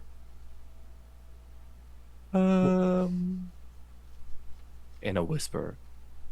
I think we need to remain quiet while we move, and I really wish some of you would have acquired a lantern if they truly do keep that thing away.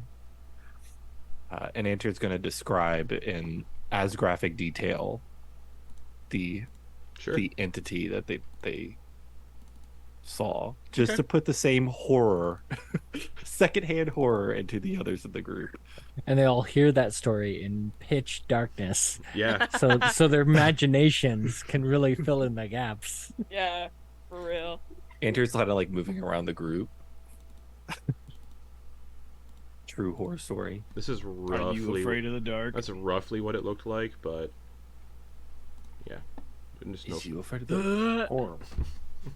but more. I love it. Swollen with there was a cloak with rats. But yeah, you all hear it just like slowly passing in the distance, getting quieter and quieter. The sounds of trees being felled, quieter and quieter until you're back in silence. After about a minute of silence, Gran will just say, "I'll keep you from dropping." Okay. Drops it. And you can see just the devastation that thing made just moving through, because it couldn't hoist its body up, so it's moving like a slug. And there's like a deep like groove across the road. The fence is toppled on, like portions of it are toppled. There's trees that have been felled.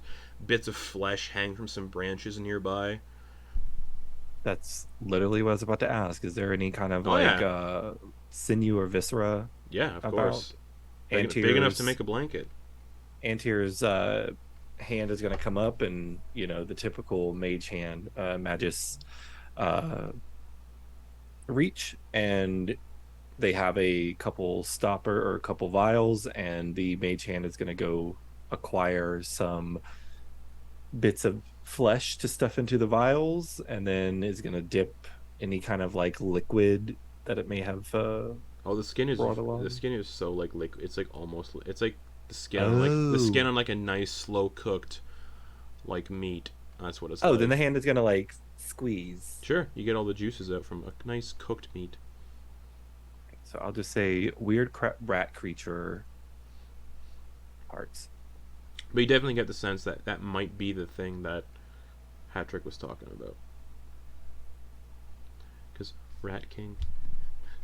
That's real fun up. Anyways, it's long gone. Hey, this might not be the best time, but I know some of you guys got hurt in that last scuffle we had.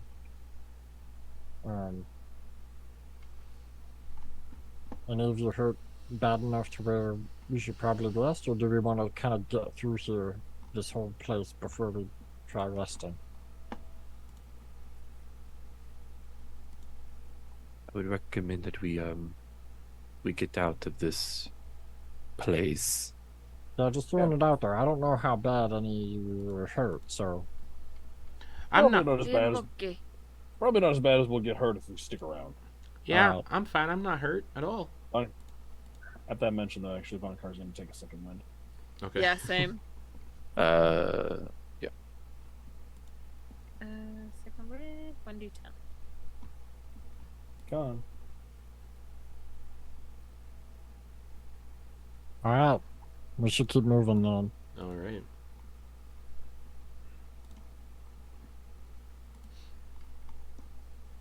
I'm gonna take the lead again. Okay. Try to lead us through this darkness Excellent. and trees. Yeah, you don't really hear any other like natural like life in this forest. It was just that whatever that thing was that Antyr described. That's the only thing you've heard so far. As you come to your second hour, the road stretches and meanders with various twists and turns. So it starts to like twist and turn through the woods, up some small little climbs, but otherwise it's a fairly straightforward, easy walk. And it eventually comes to this fork in the road. To the left, the road stretches towards an abandoned carnival, shrouded within the trees, colorful tents peeking out, with large torn banners still gently flapping in the wind. You swear you can smell an aroma of cooking popcorn on the wind before it dissipates entirely. A nearby wooden sign has eroded, the paint chipped away, but you can still make out the image of a clown on the sign with a wild, smiling, toothy grin.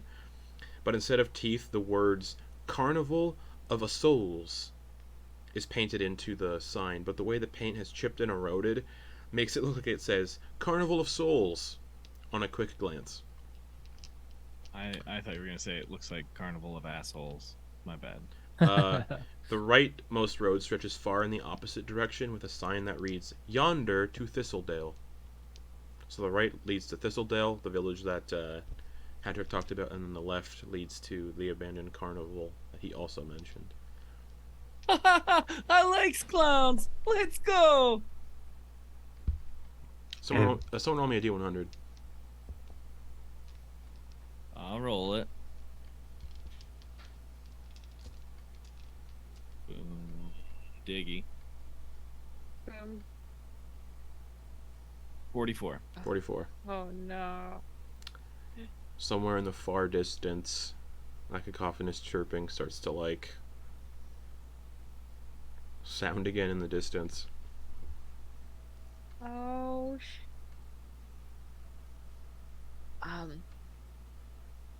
I'm gonna start. We better keep moving or find another spot to hunker down. I'm gonna start going down the road to the town, Okay. the village. The right road to Thistledale then. Alrighty. Yeah, Thistledale. Alright, we never gets to do what I wants to do. But yeah, Alright. you can smell like popcorn on the wind still. Like occasionally you can smell like cooking popcorn. Is it popcorn or is it kettle corn? Well, it'd be more like kettle corn. And then occasionally you can hear like what sounds like a calliope on the wind, but You know, Torger, I would have wanted to go to this carnival too. We can go to the carnival tomorrow. But right now I think it is very important that we find somewhere safe to sleep and rest. yeah, and with Mama's lantern, if we are here 24 hours and we leave, or at least 24 hours and we leave, we can just be like, oh, we were only gone for like a second. So we could spend it 24 hours. after 24 hours here, yeah. Well, we kind of want to be here for longer than 24 hours because that thing's hunting us. Yeah. And at this rate, you've been here for 20. Well, it's been 22 hours since Torger got hit, but if you want to stay here longer, might not be a bad idea. Maybe not. So onwards to Thistledale then, the sounds of the carnival Yeah. which are only being carried by the wind, and if you kind of look in that direction, the sound just instantly just vanishes. Abandoned carnival, so it shouldn't be making noise or smells. I did want to go to the carnival really bad. Do you turn around and go to the carnival? No, Kate wants to go to the carnival. Hopper wants to go to the okay. Yeah, I see how it is. Same. I wanna, yeah. Okay. It's totally metal to like clowns.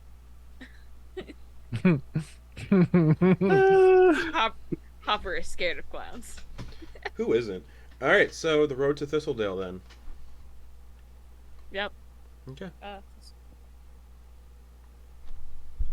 Another hour passes then. You do outpace the king. Oh, it is the king in the woods. Oh boy. Rat King, yeah. I just have a question for the group as a total. Where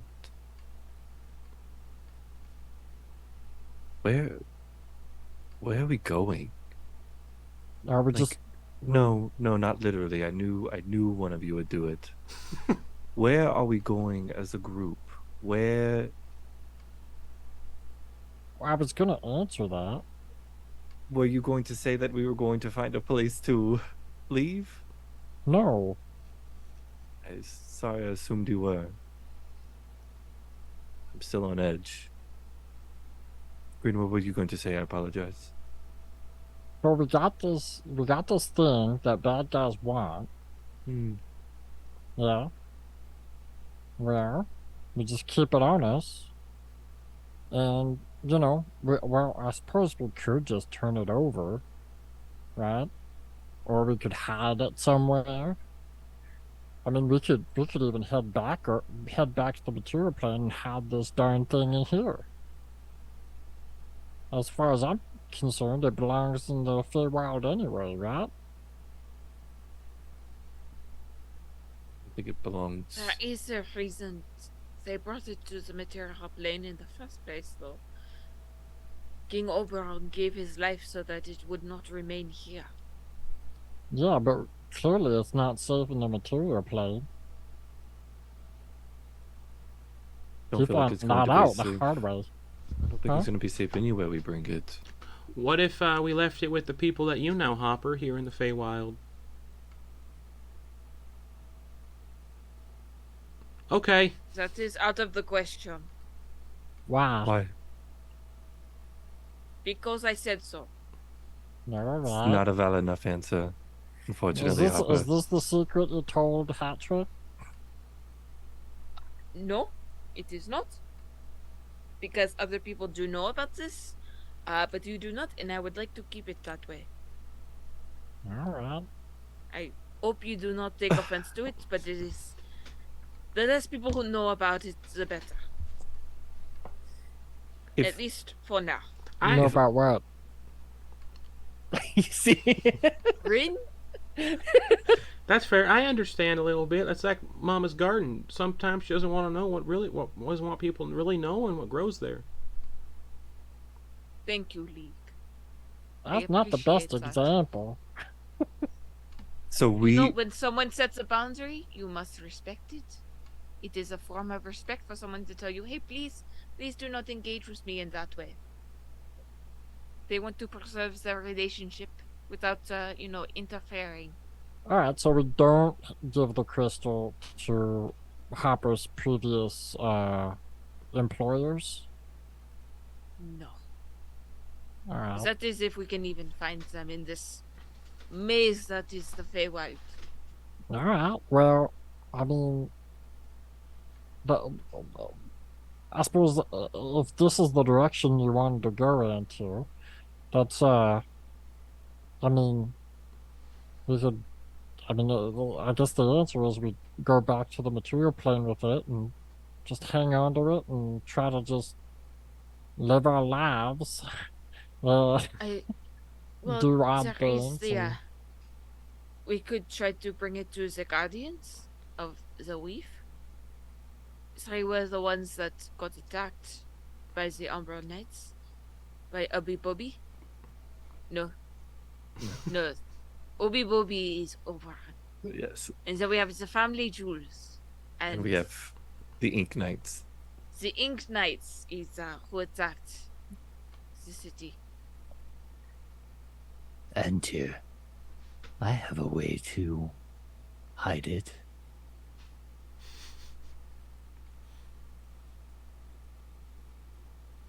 I'm listening. You would really have to remove my restraints and How do I do that? If I were to do it. quite easily. Any sharp object would do. It is all about intent. If you intend to remove the restraints, they are removed. Okay. Right, well, I'm gonna go back to not talking to you anymore for the minute. All right. Okay, so Left on read. so Got left we on red. That's what I meant. we could attempt to bring it to these guardians. Do we have any leads on who might know more about where others could be located? There is what's his face in the potion shop, possibly. We're gonna go back to the city of Embers. If he is alive, then he Well- is a possible lead. What was that green dome that went over the city? No idea. Yeah. We can check that out. I feel like it would be very unwise for us to return to this place. Especially since we don't even know what made all the people lose their minds, and Oh, why we didn't. Actually, I do know what's causing this. It was the rain. No, I mean, why didn't we? I'm gonna pull out the bag of holding and Okay. stick my hand in and grab the crystal, Okay. the Lumen Spire. All right. You're like moving your hand around there, and you feel something in there you don't recognize, and then you feel the Lumen Spire. And I want to try to connect with it mentally and ask, why weren't we affected by Duskraper Aelenor's spell? No answer.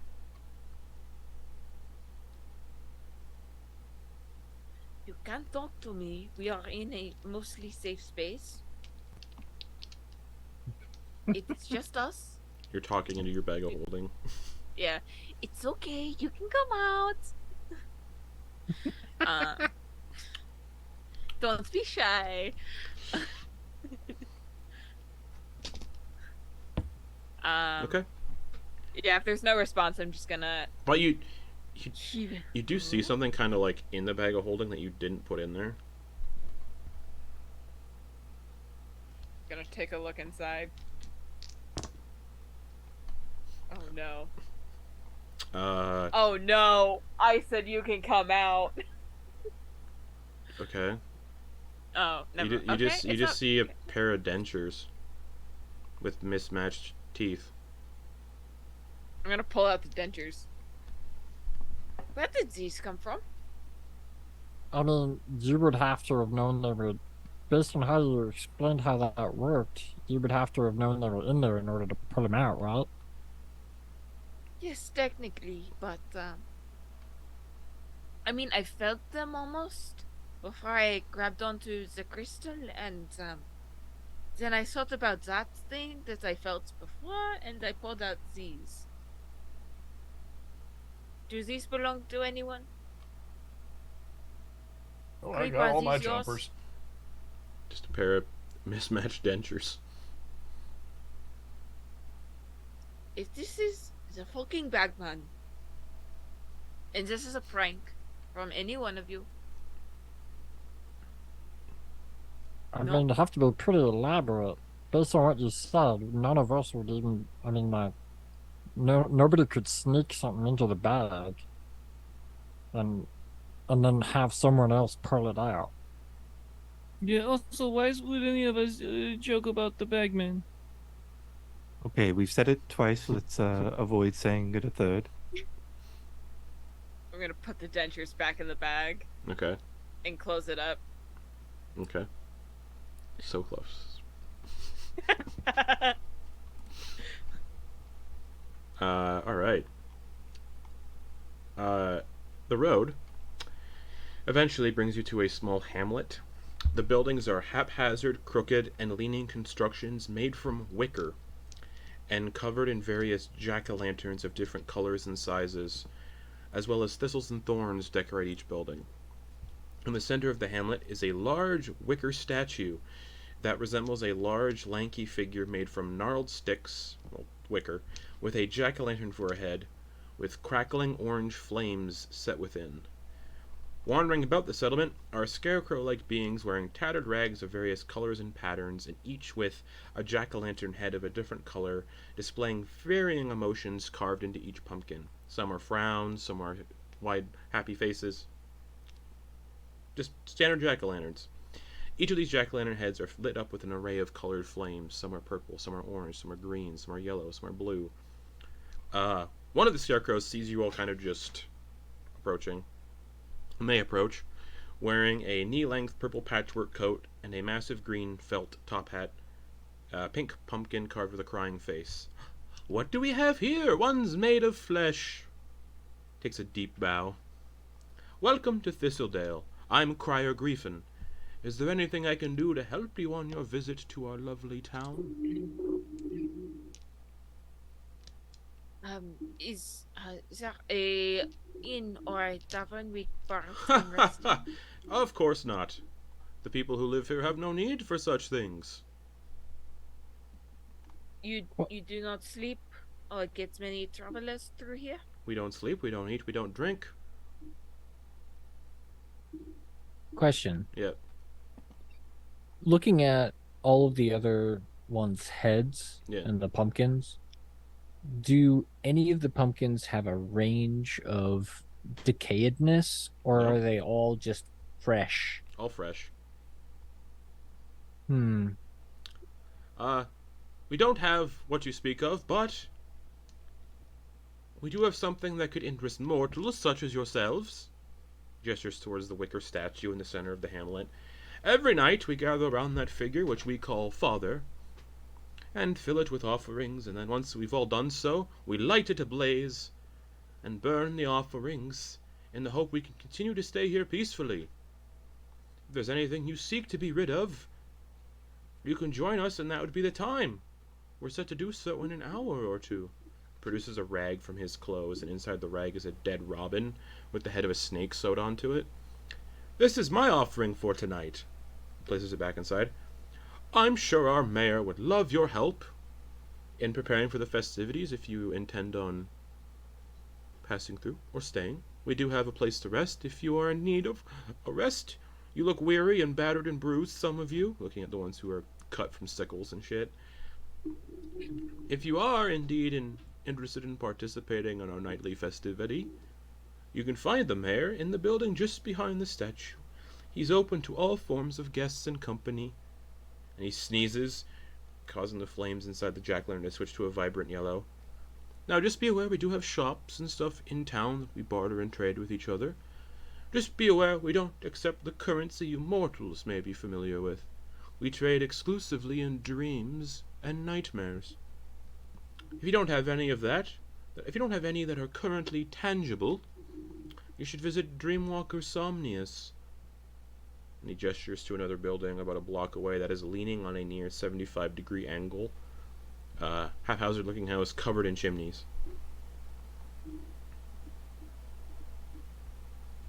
"Or are you just passing through?" I don't know about you guys. Seems kind of nice, and maybe it would be nice to, at least just take an hour to talk about it and relax. What do you guys think? We could Yeah, stay an I hour. could use a break. To think. All right, well, Think a moment would be good. if you stay for an hour, you may miss the festivities, but that's all right. But An hour or two is what I said. right, But you wouldn't want to leave as soon as they're starting, but oh alas. no. I'm just saying at least an hour. Well, you should go see the mayor. He can give you accommodations for that time. Like I said, we don't have any inns or taverns to rest yourselves. And we don't eat, so there is no food. All right. Well, thank you. You're most welcome. What was your name again? Crier Griffin. Crier Griffin. Griffin. Griffin. Like grief. With an N at the end? Yep. It's like an apostrophe N. Oh no, Ian. Griffin. Ian. Yeah, you know, I've been griefing all week. Some of you look Fey-touched. Is this your first time in this domain of delight? Yeah. Wonderful. Well, I bid you welcome to the domain of delight known as neglect. Oh, Ooh. Fact. Within the splinter realm of Thorn Peak. And when he says Thorn Peak, that is the name of the domain you saw in the tower with the machine inside of it. Of the maze, mountain. That splinter realm was called Thorn Peak, and that was a landscape painting in that tower. Well, go speak to the mayor, I suppose, and he can get you somewhere comfortable to sit for the time being. Goodbye! And he cartwheels away. Alright, guys. Okay, Did you hear them about the offerings? We could have just, we could just put the gem in there, offer it to the, like, whatever dude, and then we're done. It's out of our hands. think As that's the tempting as that case. is, I agree with Antyr. Oh, bye. I don't believe we should be giving it away to anyone. Well, it's a sacrifice. We'll get something in return. That's the whole point of sacrifice. To like their whatever they got up. This probably doesn't mean anything anyway, and all the items just go. But wouldn't that be good? Then it's just gone, and we don't have to worry about it. That's what it sounds like, right? What's wrong with that? Sounds nice. It's a pleasant idea, but I don't think it's going to be that simple. This thing.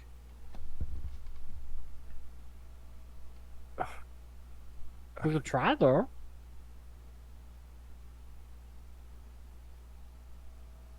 I think at this point it is a vote. Will come down to all of us if you decide to do that, but it should be unanimous on what we do with it. Yeah, I'm just throwing it out there. It's an idea. I'm not trying to unilaterally like make decisions here. No, I agree that it is a thought, but again, I think any decision that we come up with should be, no one should be going out on their own and, offering this up or trying to dispose of it without consulting the others.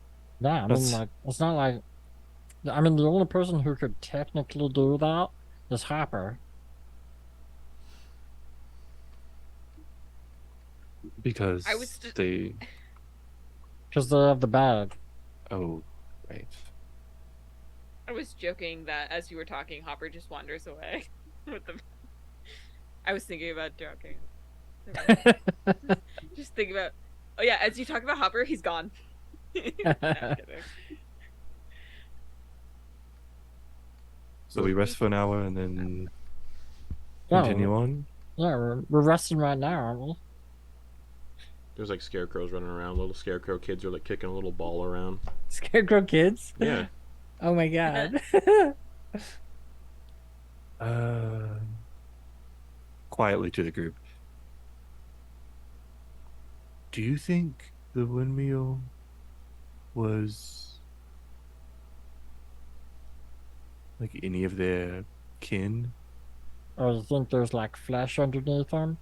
Oh, looking at these scarecrows, you can tell they're definitely Okay, nowhere, it's different. nowhere, Okay, okay, nowhere okay, close. okay. It's a different construction. These are all Okay. these guys. Making These sure. guys are like twig bodies. I should have specified twig bodies, colorful happy clothes, and they all have jack-o'-lantern heads. The scarecrows you fought all had Okay. burlap sacks, flesh under the burlap, and were stuffed with Gotcha. straw. Is it like Howl's Moving Castle type thing where they're pogoing around? Or Turnip do they have head! legs? No, they walk. Turnip They head. walk. Or okay, Okay. so it's Jack Skellington, Nightmare Before Christmas versus It's Wizard of Oz Scarecrow. it's like Jack Skellington or Sam from Trick or Treat. If anyone has seen Gotcha. Trick or Treat. Okay. I haven't because I'm a big old titty baby when it comes to scary movies. So Or Hey, me the whole village in Over the Garden Wall. Yes. Yeah. haven't seen that movie either. I heard it's really or show. I haven't It's seen show. that either. Yeah, I haven't seen that It's a either. good one. It's a good It's a one. I've heard it's really good. Yeah, these are It's- just Jack Skellington proportioned, but scarecrow people, and then scarecrow kids running around with pumpkin jack-o'-lantern heads. Do we hear any choral rhythmic chants like bong bong bong? No, Ba-da-da. but Okay. you can see people are like preparing, and they're like putting stuff in the Okay. back of the wicker thing, the big tall wicker statue. Do we see Nicolas Cage in a bear No, suit not running yet. out of the run? It seems like this ritual happens pretty regularly, so we could test it out with something other than the crystal. Let me check what I have in the bag and in my inventory. You did find those weird dentures. We could offer these dentures. Yeah. I mean, yeah, you did see that guy said he was going to offer up a dead robin with a snake's head sewn onto it. I mean, if some of you guys aren't gonna use the little gifts that we got from, Leek's mom. Ah, that's mean. Oh, I fully anticipate attuning to this the seconds that I can. Oh, we should probably do that. During this Now. rest? Yeah. Yes. I mean, if you intend to, yeah. All right. I'm not gonna get, like, creep anywhere near that thing. That Antyr's doesn't gonna seem right. pull out a book. Mm-hmm. It's gonna be the book that Arthur Wordwe gave to him. Oh, okay. Vampires and Forgotten Lust. Yeah. This will be my tribute offering, if that's a thing. And Antyr's gonna set it down as they pull the other book with the face Cipher Sworn. Well, as you begin to decide what to do next, we're gonna go to break. Take a break because we're at the 2.5 hour mark, and we're gonna take a quick 10-minute break and be back here in 10 minutes to see what you all decide to do. Go back here in 10. And Brief au revoir. 9.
All right. So the jack-o'-lantern scarecrow town crier cartwheels away at the end of your conversation.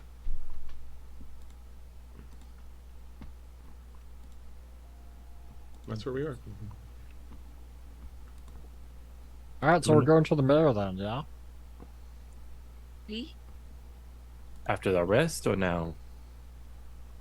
Well, I mean, I feel the we should ceremony go to isn't. Okay. I feel we should go to the mayor to find a place to rest. Is the order of operations? It works. I mean, they already said that there really wasn't a place to rest because none of these people rest.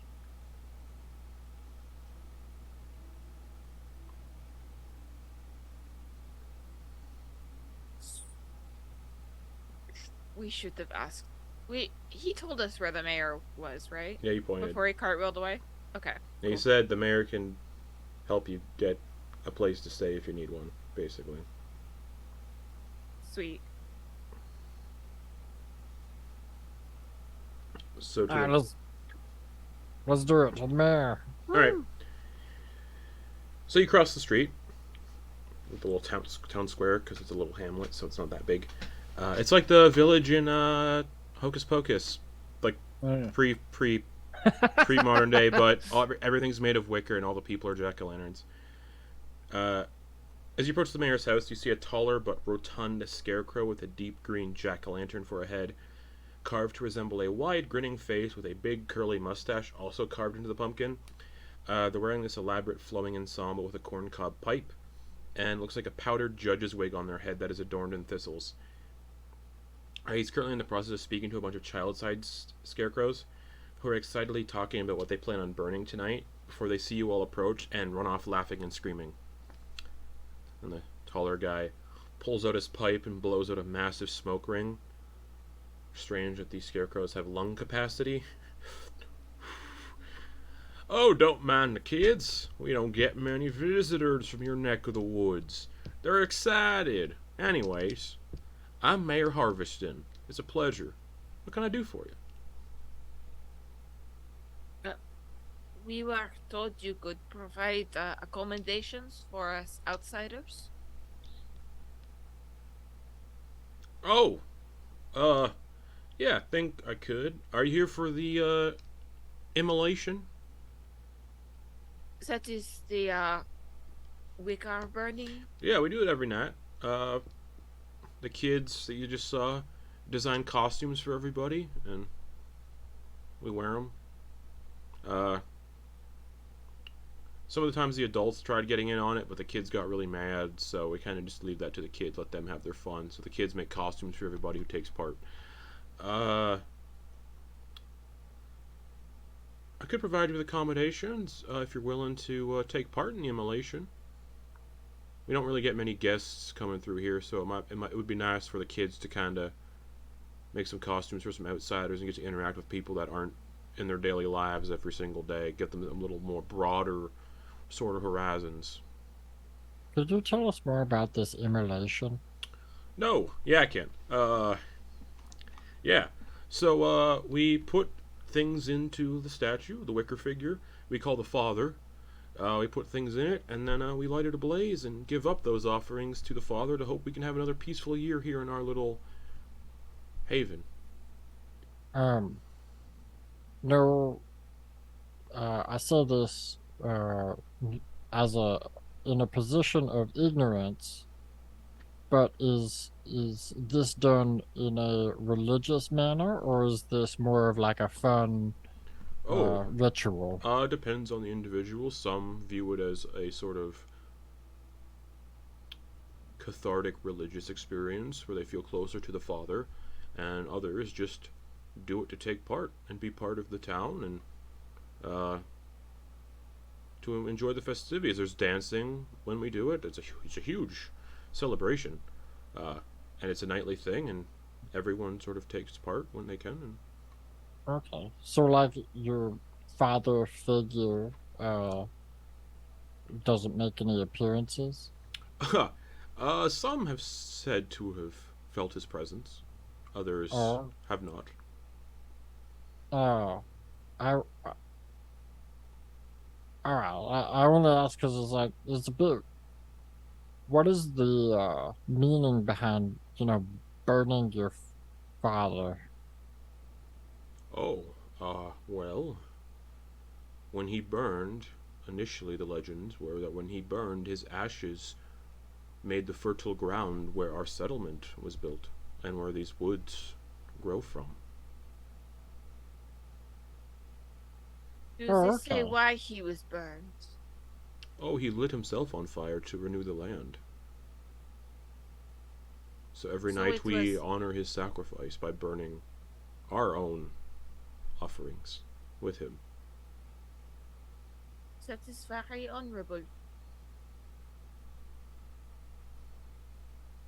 I do not see the harm in us attempting to participate, so long as you are not too offended by our ignorance in the tradition. Oh, I would expect you to be ignorant. You're not from here. Are there any preferable sacrifices, or is it just personal? Personal tokens. Most of the children make their offerings themselves to offer up. But there is no sort of set thing you have to give up. A lot of people give up their dreams and nightmares. Manifest, they see Somnius and he makes a tangible trinket from someone's dream or nightmare and they offer that up to the statue. For example, and he produces a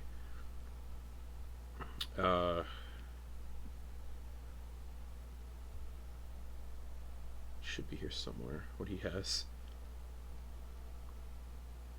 I've misplaced it, but if you don't have anything on your person you're willing to give up, you can seek out Somnius, the Dreamwalker, and he can conjure a trinket from one of your dreams and or nightmares of your choosing, and you may burn that. Oh, And that is how Eldsaga. we trade here as well. We don't use what currency you'd find familiar. We trade up our dreams and nightmares as trinkets for our services and whatnot. what does that mean exactly? Does that mean like you forget your No, dream or nightmare, he or just conjures up a physical, tangible trinket that is we're sharing your dream or nightmare? he looks into your mind, and if you visualize the dream or nightmare you've had, he can visualize it as well and create a trinket out of thin air, sort of inspired on the dream. That sounds really neat. Most of the children offer up their nightmares because they think it's fun. And they also think that if they share their nightmares with somebody else, it makes them a little more safe.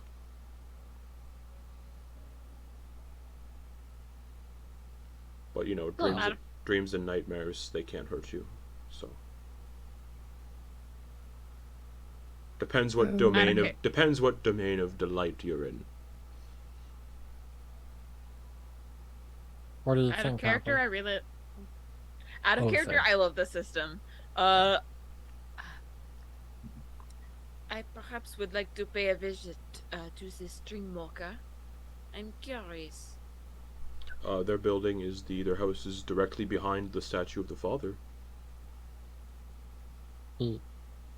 We're looking to also rest. Yes. For how long exactly? I mean, we only need like a couple hours, honestly. Just to hunker down before the ceremony or ritual. So you'd most likely be participating in tomorrow's ceremony then, if you need a couple of hours. What was that? Most likely participate? Well, if you're interested in participating, you needed a couple hours to rest, we are starting the ceremony now, the preparations, but it will be starting within the next hour or two. Oh, okay.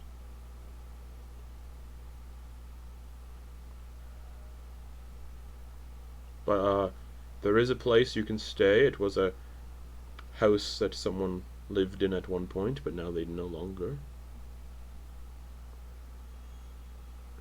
The dead?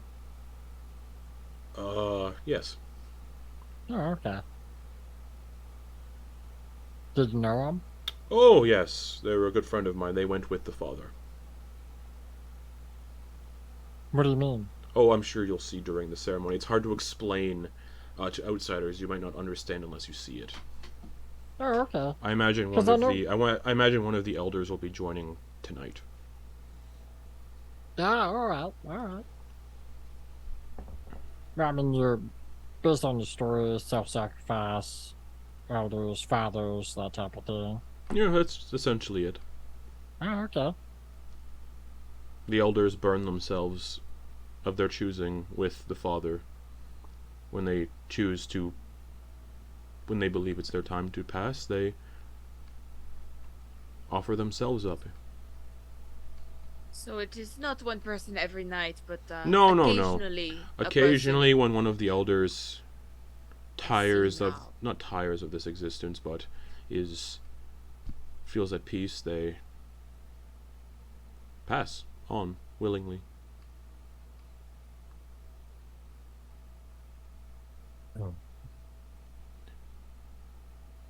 So we'll need to not do tonight. We'll have to do it for tomorrow. Well, that is up to you. How much of the ceremony would you want to miss tonight? No, we can do it. No. The ceremony isn't long. We have only been traveling for a few hours. I'm sure we could stick around for tonight's ceremony and then rest. Perfect. He gestures to a building that's like the other end of the hamlet, kind of on the exit. It's a small single-story wicker building reminiscent of a witch's hut with a straw roof and a single ruined chimney. That was his house over there, and he gestures like on the other side of the hamlet, which you can see from here. That was his house. Feel free to use it for the time being. Alright, one last question from me. Yes, of course. If any of you have questions, you have a lot of silent friends. But if anyone has questions, feel free to ask. My last question. What you smoking? Oh! Well, it's a type of flower that we gather from the nearby woods.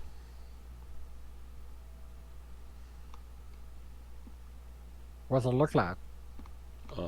It's red, and its petals dance with the pattern of flames. Ooh. I guess, question for you, Justin. Yep. During this conversation and our conversation with these guys, where does it seem like their voice is coming from? Inside the jack-o'-lantern. Okay. So there's kind of like a hollowness to it when they speak. Okay. And when he was using the pipe, the face actually isn't animated, correct? It's no. just rigid. Yeah. So there's just like a sucking sound. Yeah. Okay. The Interesting. flowers, we also weave them throughout the statue of the father. They remove any toxins from smoke when they're burned. Oh, that sounds really, really helpful. But yes, the building over there should suffice. And if you seek to offer something up for the ceremony, you have an hour or so to figure that out. If you want to offer up dreams and nightmares because there's nothing on your person you wish to give up, seeking Somnius may be the best bet. And then make sure to, well, the children will also give you all costumes that are mandatory dress. You do not want to upset the children for the ceremony, but you will get to pick what costume you don, so it's not forced upon you. Well, it is. The children may be upset if you don't. But yes, it was nice to meet you all. I have to begin preparing and speaking to some of the elders. But yes, building over there. You should find it comfortable to rest up in. And All right. Well, thank you, Mayor. What was your name again? Mayor Harveston. Harveston. Because we just met Griffin. Ah, yes, the town crier. Friendly fellow. Oh yeah. He doesn't get to talk to outsiders much because we never get them. Well, hopefully we make a good impression. If you don't, the children will just do things unendlessly to you while you're here. No, okay. Looks over at everyone else. Quiet.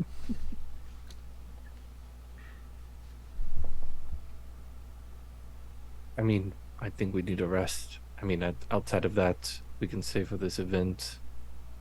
Yeah, sounds fun. I think it's something I'd have to give up, but it sounds like a good time. Thank you, Mayor. You're most welcome, everyone.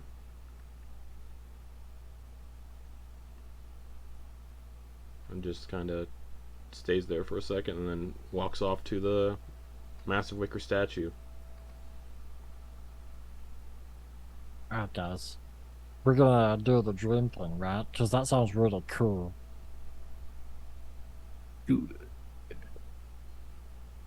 Yeah, alright. Yeah. Yeah, we can do whatever you guys want. We don't get to go to carnival. We just got to have some guy make some sort of dream baubles about us. Sure, we can do whatever. As you mentioned, There's going to be popcorn and lights, and there's going to be clowns. As you mentioned the carnival, that's the mayor's walking away. He stops and turns. I don't recommend going to the carnival. It's abandoned for a reason. Okay, we'll just do what everybody says. Fine, that's cool. I'm just saying, you could go if you'd like. No, it seems like nobody wants to go to the carnival, so I'll just stay at home. Here, how about this? I'll tell you the legend of the carnival.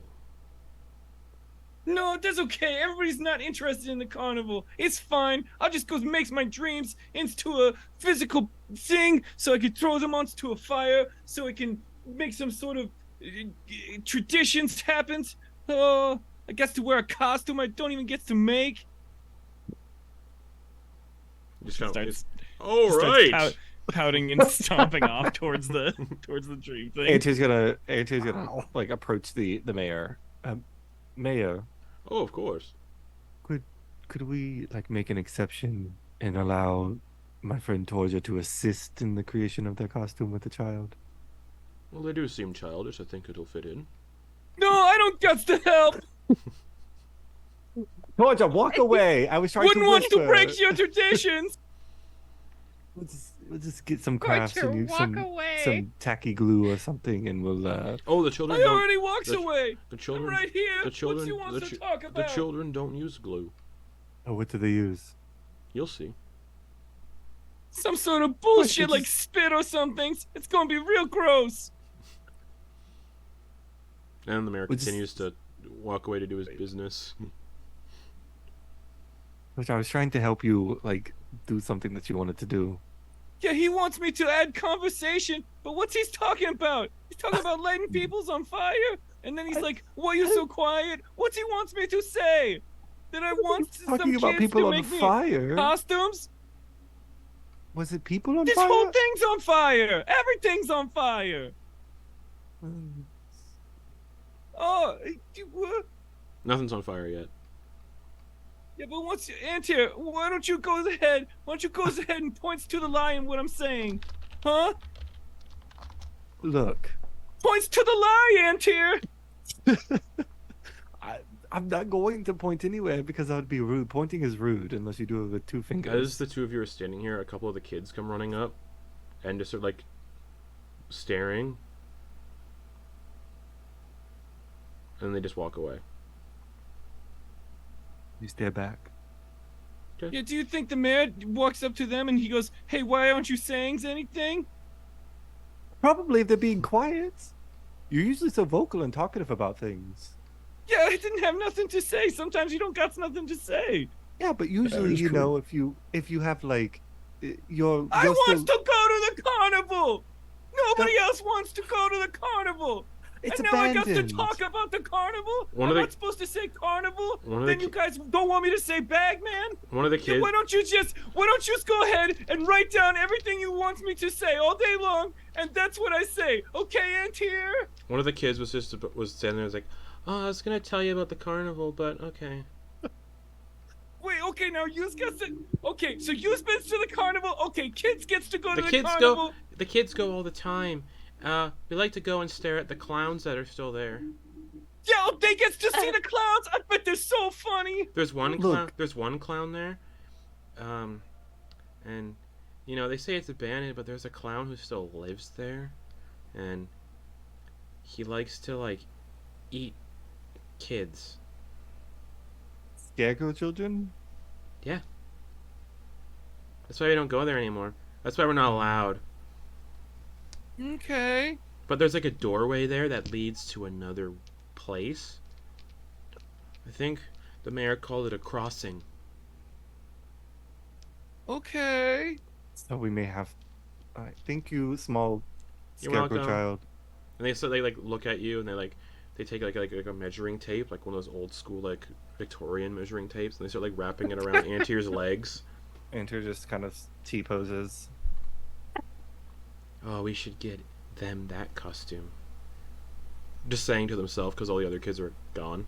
Yeah, good idea. Roger, I Yes. think your wish is going to be granted. Why? Because it's so convenient for you now? Because now there's all sorts of doors? You hate Yes. popcorn and clowns, but you love doors? God damn it. Well, it's not a door. It's a path. It's a crossing. It's I'm gonna go talk to some dick who's gonna make my dream real. This would not have been able to be a walk and talk unless you were hanging out in front of the Dream Guy's place for like this entire time. This is a full ass. like a whole Up ass in the middle mess. of the walkway. There was a Or whole it's- scene in front Or of it's this. even, I was gonna say, or it's even an Always Sunny in Philadelphia. Oh, The reverse shot is just the person Yeah. whose dreams just looks at us. So you guys are having this argument in front of it's him the so whole time? the show is so funny because the entire gang just leaves the bar when there's customers in there and they just leave. It's great. But you They take got barflies. you walk like who's all going to meet the Dream Guy? Oh, I'll go with. All right, Yeah. cool. We'll all go. So it takes about a minute to get to the Dream Guy. Very small hamlet. You could throw a rock from one side to the other. Nice. As you approach the leaning building, before you even get to announce your presence, the front door eerily creaks open. And from within the shadows, a gnarled wicker hand beckons you inside before slipping back into the shadows. I'll keep you first. Okay. Shuffles in. Everyone follow the creep. Yep. Okay. Stepping into the home, you find shadows dominating most of the interior and a distinct lack of furnishings save for a solitary table in the center of the room and a staircase rising upwards in a dark corner. The table is adorned in this purple velvet cloth. Sat atop the table is a large wooden bowl filled with an ethereal green substance. Sat in a tall, crooked wooden chair facing you all behind the table is a lanky, gnarled scarecrow wearing a dark hooded shawl with a crimson-colored jack-o'-lantern with only two circular eyes carved into it. Nothing else on the jack-o'-lantern, just these two circular eyes. Welcome. Please sit. And they wave a hand, and enough chairs for each of you materialize from the shadows. Just like the shadows form chairs. Please take a seat. Hopper, well sit. Yeah, all right. Can other people in this hamlet do your type of magics? No. Interesting. What'd you sacrifice to the father? My sanity. Oh, that makes sense. How'd you do that? So, I am Somnius, Oh, and I am here to make your dreams and nightmares reality. Waves a hand over the bowl, and it causes the substance inside to start twisting and turning and begins to produce a green mist that fills the room. Just An example to start. the room soon fills with the screams and shouts of terrified, unseen voices. Before the mist coalesces onto the table and forms a small wicker doll covered in nails. He then picks the doll up and slides it to your side of the table. A nightmare made tangible. Who shall be first? I think Hopper will step up and go first, I guess. Unless Torger, you want to go first? Okay, whatever. You wants to make my dreams real? Fine, sure, whatever. Okay, roll a d100. Okay, here we go. Big deal. No way. Big money, no whammies. What is it going to turn into some kind of rainbows or somethings? Whatever the heck that is. 89. 89. Describe a nice dream that Torger's had that is going to manifest within the mist for everyone to see.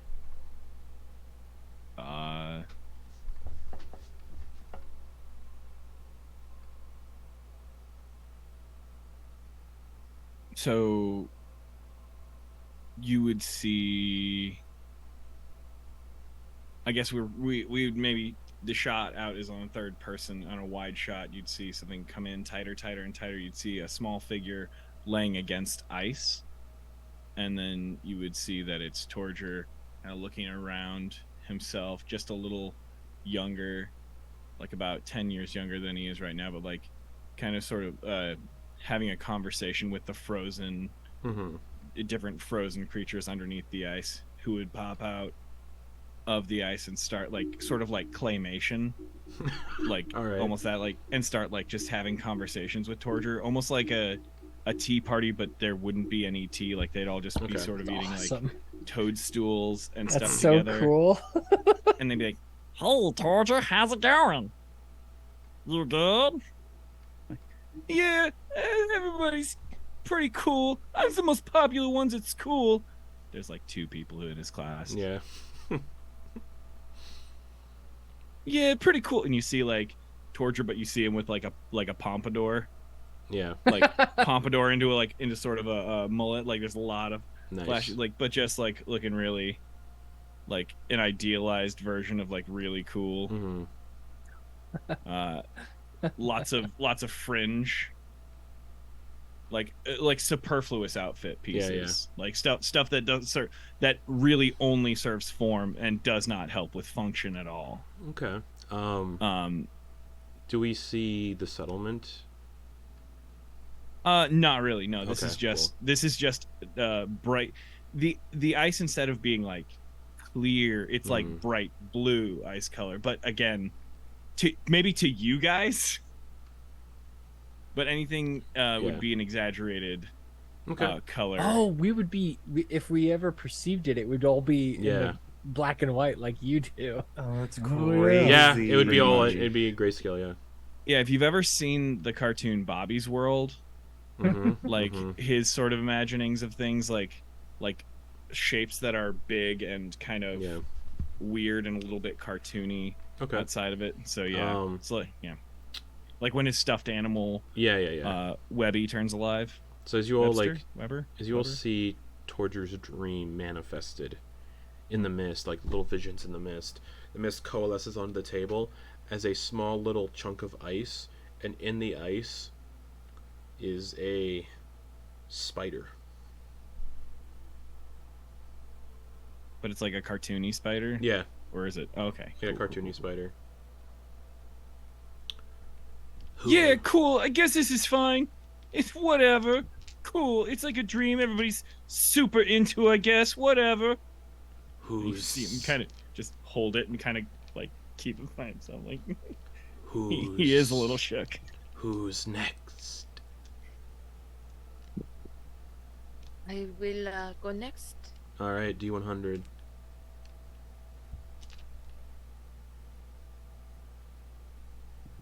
$55. 55. What is a nice dream that Hopper has had that everyone is going to see manifest in this chamber?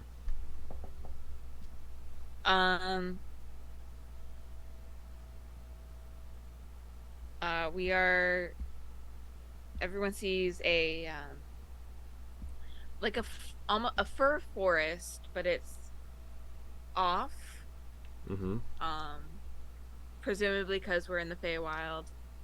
And it's kind of like a first-person point of view. Nice. And we're walking down a dirt path. And we come across this almost like Weasley looking kind of house, very Okay. large, multiple stories. And there's a water wheel connected to a nearby creek that we can hear off to the left. And coming from the house, we hear sounds of children playing and smell dinner being cooked. And from the front door, as we approach this house, there is a small golden golden furred Harengon, about 7 years old, little girl, opens the door, sees us, comes running to us, and as we're about to envelop her in a hug, the dream dissipates. Okay. Do you see a childlike rabbit run towards the POV, and then, as the dream fades, it coalesces into a dollhouse that's reminiscent of that house, complete with spinning water wheel. And inside the house are little dolls of Hopper, among others.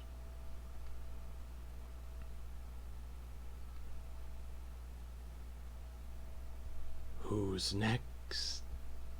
Okay. Does Grin sleep? Yeah. Okay, D100.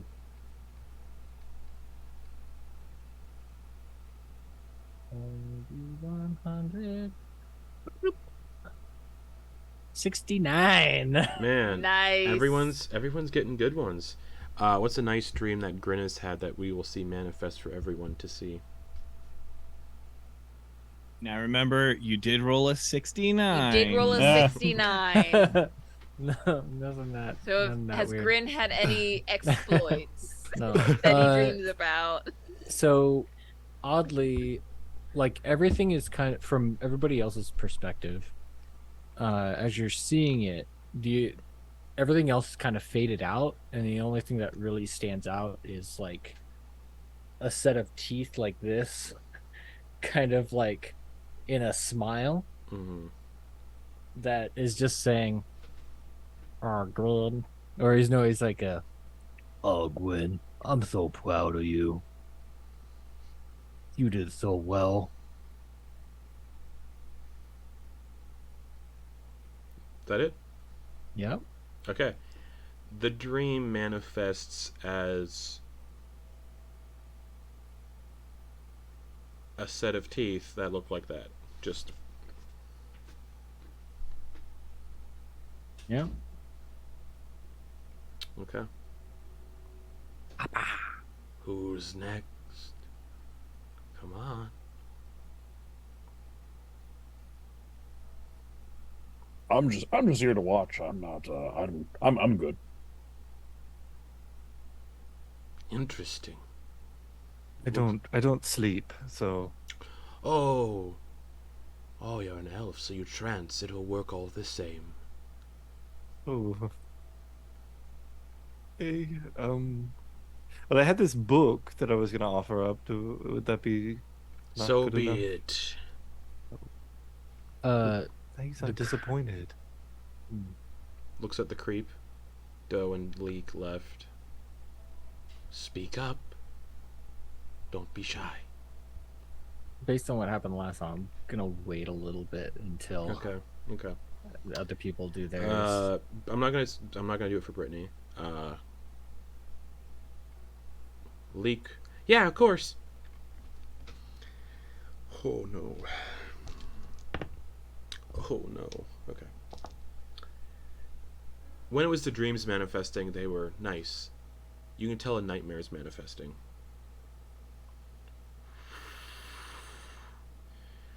You smell smoke before anything else. Burning. Screaming. You hear screaming. Burning. You see a jungle. Kind of similar terrain as the jungle you found Auntie Gothel's abode in. You can see somebody looking out and moving, but they can't move. And they look down, you can see a child, like a humanoid child. First person perspective humanoid child. Like maybe a halfling child. And they look down and you can see their feet are bound by rope. Their waist is bound by rope. Hands bound up here by rope, and they're looking around. You can see they're bound to a wooden post, like a stake. And there's these people wandering this village, just lighting things on fire with magic, wearing these weird robes you can't really make out because they're concealed by the smoke and the flames. And these people eventually approach the stake where the child is tied to. And you can hear whimpering and crying and screaming. And nearby you can see two halfling parents, obscured by the smoke and flames, watching on, bound, gagged, unable to do anything. And these figures approach, and they light the stake aflame.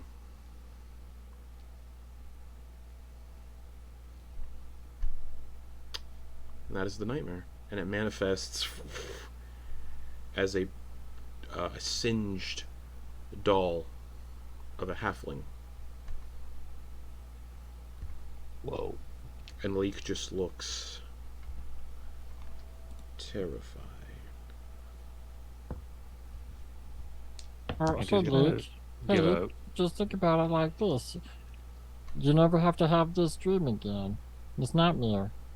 You'd sacrifice it to this father dude.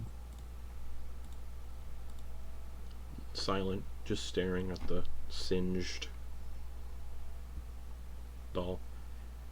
Well, Antyr's gonna gently pat Leek. I'll go next. Sure. excellent. Roll a D100.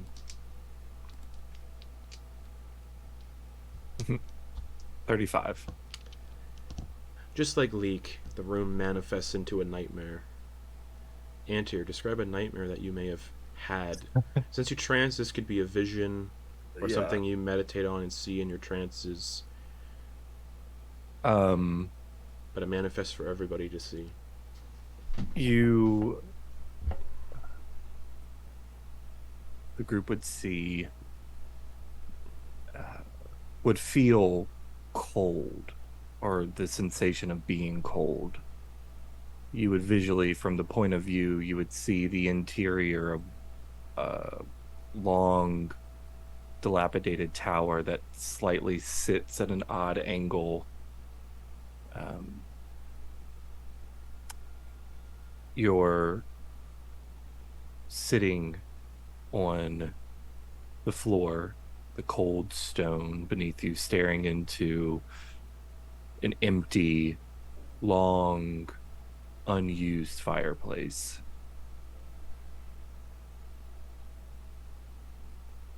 And you can feel the sensation of time progressing through. It's an odd sensation of being like it's a slow decay. It's almost like getting like the energy and strength and vitality slowly begins to seep, and as you're sitting there staring essentially at this empty fireplace, you lift a small hand mirror and you see blue skin that is taking on a paler complexion, that has these odd darker blue, almost like liver spots, the best way kind to equate them. The face looks sagged. The hair is blue, but there's not a liveliness to it. It's still long. It's much longer than it would be that you've seen before.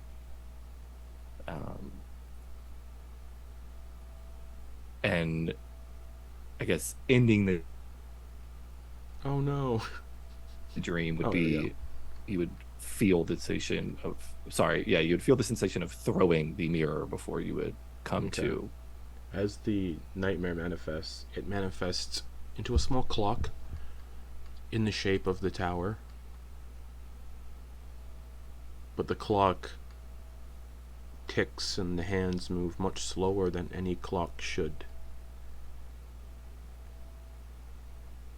A crooked stone tower, what looks like it's built in the middle of a glacier.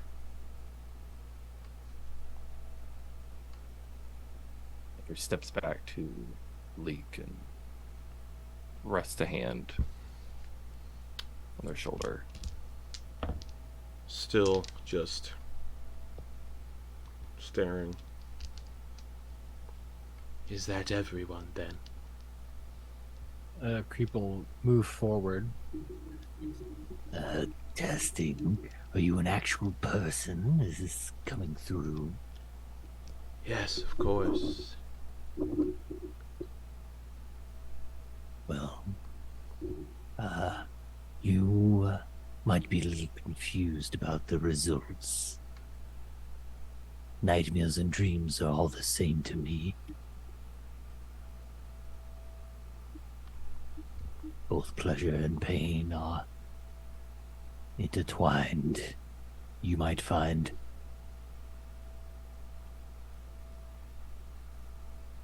Okay. Describe what everyone sees then when it manifests. Yeah. Okay. You would see a dark figure that you can't make out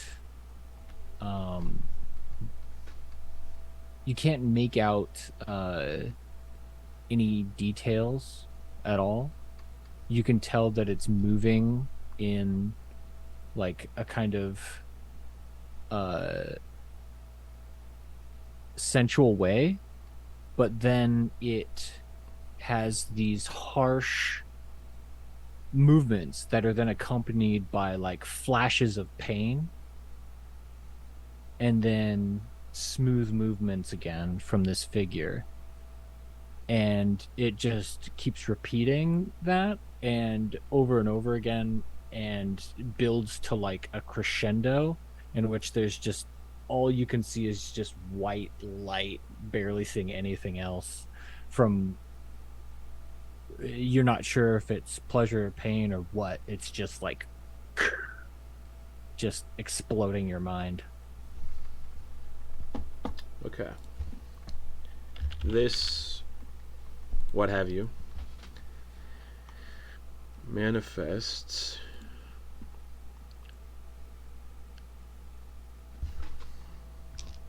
I'm gonna roll for this one.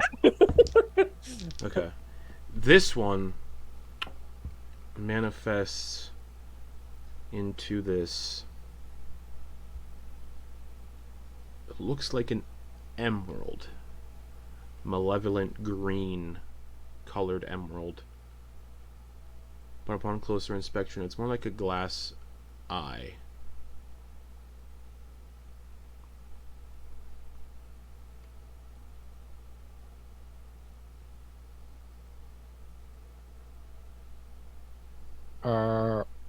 Wait, did it? What just happened?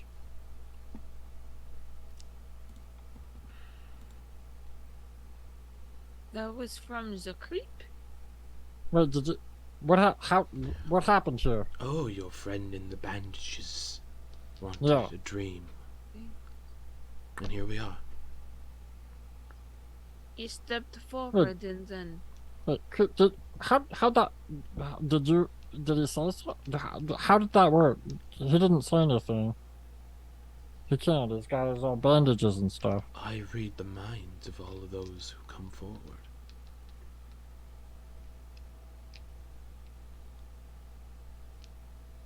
All right. You have your trinkets, everyone.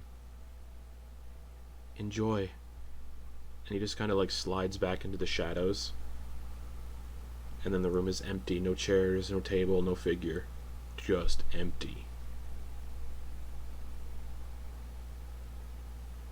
Whatever was a you bad did there, idea. creepy. I mean, true to your name, that was real weird.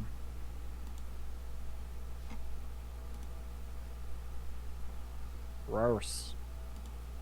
Yeah, Leek is just still staring at that like burned doll that they're holding. Everybody okay?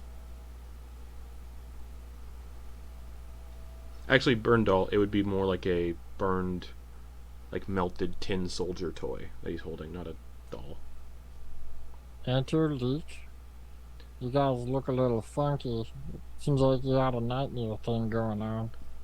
I never had that dream before, No? so I'm a little confused. Yeah. Well, I guess you just burn it. Right? That's what they do here? Yeah, Say goodbye to that thing. Get lost. yeah. I don't know if I want to burn mine. I think I want to keep mine. And Leek is still Yeah. just like...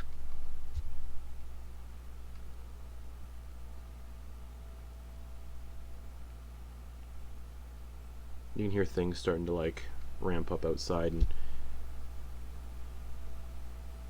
oddly like a dream, time passed relatively quickly.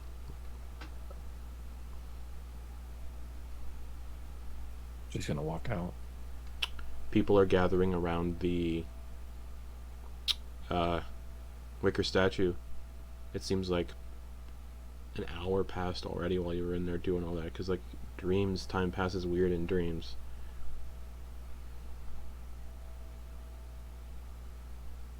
Speaking of which, that all counts as a short rest, because you all technically rested for an hour. Because you, Oh, right. you dreamed. Unfortunately, you're busy doing other things, so you couldn't attune to anything.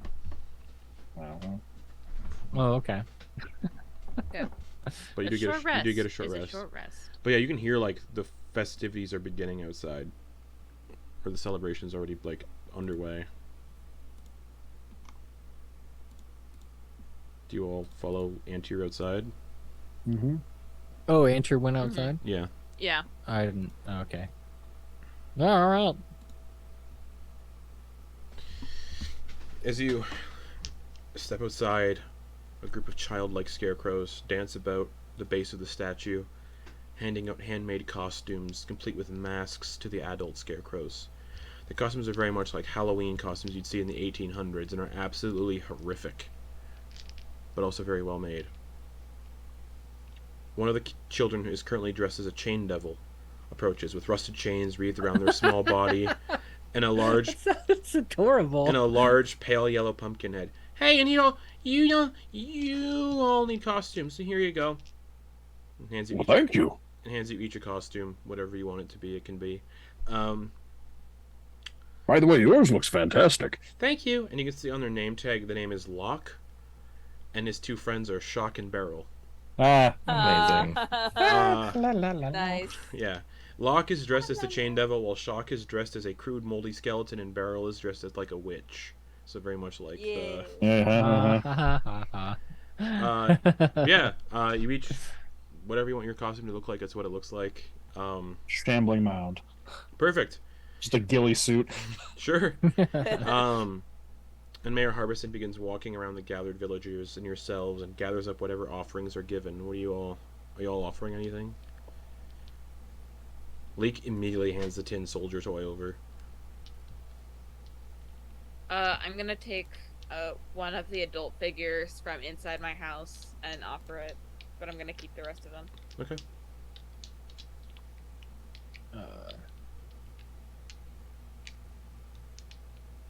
Vonkar is going to like flip his backpack around so he can get to it, and he's going to unstrap the bedroll from it, which at first glance may seem like a random thing he's grabbing off of his pack. But like as he holds it out, everyone can kind of see that this bedroll, it's like it's been patched and repaired, and just like looking at the pieces of like it looks more repaired patchwork than it does like original bedroll still left. And looking at it, like it looks old, like old, and like kind of second, like looking at the backpack itself too, also looks kind of ancient. And like thinking back on and pretty much any of Vonkar's like adventuring gear that he's had, just like the general stuff, it all looks old as dirt. But Antyr gave Vonkar the slumber pod like upon practically first meeting, so he has no more need for the bedroll. So he's gonna take this like antique of a bedroll and hand it over to be burned. And I believe they still haven't showed you how to use the slumber pod yet. Yeah, but I assume they will. Yeah. Does your bedroll have any specific like insignia or crafter's marks? I mean, is it like a Jan Sport? What are we talking here? No, it's probably It's a like Coleman. Yes. No, it's like a very typical like. Okay. If you were to get a stock adventurer pack, specifically Kirkland brand sleeping bag. like whatever you would get, like it's the kind of thing like if you were to go to a general store and get like, an explorer's pack, basically, like the stock beginner adventurer gear that you would get on a surface general store. Okay. Doe Alright. will offer up a copper coin because, whatever. Hopper, you offered up the doll. Antyr. You don't have to. You don't have to offer up anything, but if you wish. No, Antyr walks over for a second, and the vice grip that they have on this tower clock thing is, he's gonna slip it. He's gonna reach into his bag as if he's grabbing for it, drop it in, pull out the book, and hand the book over. Okay. Wait, which book? The Vampires and Forgotten Vampires Lust? and Forgotten Lust. Wow. He's somewhere back at Auntie Gothel's. Arthur feels like a twinge. The first edition. All right, Torger, are you offering up anything? Delete Antyr's book from Arthur from my bag of holding. Oh, no. I don't know why it was put in the bag of holding, but it was there. So, Grins, it's supposed to, if it's good things that go on there, there's supposed to be good stuff for you. If it's bad things, there's supposed to be bad stuff for you. What's the deal? Well, I think the way that they described it is that if it's a bad thing, then it's removed from. It's like a bad thing that is removed, and thus like you can, breathe freely. But if it's a good thing, it's more of like an offering that to share with the entity, and then good things would supposedly come to you.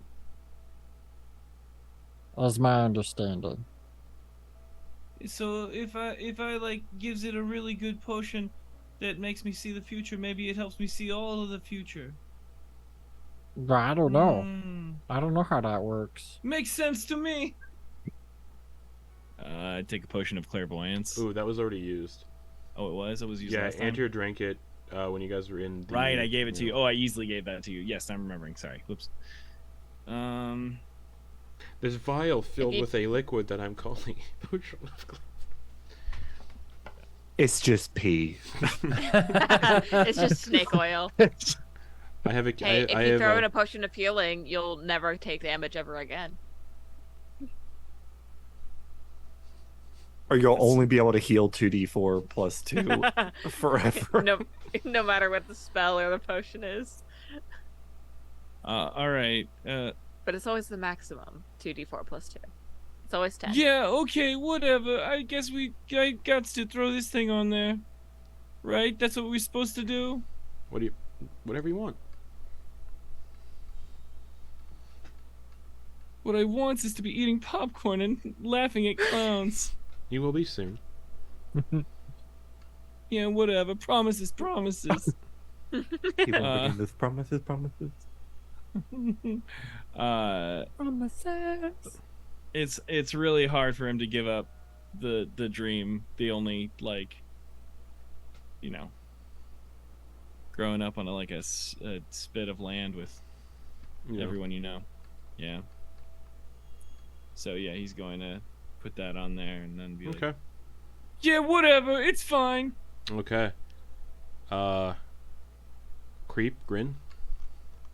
You see the creep offers theirs using Mage Hand to kind of put it in there. Okay. And Grin is invisible, so you can't see what he offers. But for the DM's purposes, it is he does not like that head cage of agony, and he's just tossing it in there to get rid of it because he does not like its vibe. Invisibly, there's this head cage covered in rusted spikes appears just into the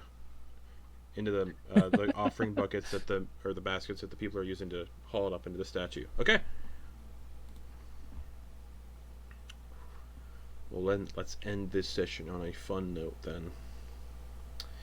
The mayor takes his position in front of the wicker statue and raises his hands, while the helpers begin weaving the flowers that he talked about throughout the exterior and interior of the statue. For the first time in a long time, we have guests who have come to take part in our ceremony and in our rituals, and for that, we thank them for being here, and we pray that the Father keeps them safe on their future endeavors once they leave this hamlet. The gathered crowd and the children begin to raise their hands up into the air and start chanting the same word over and over again. Immolate, immolate, immolate, immolate. Leek doesn't join in.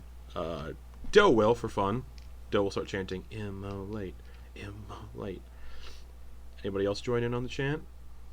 Immolate. Emotep.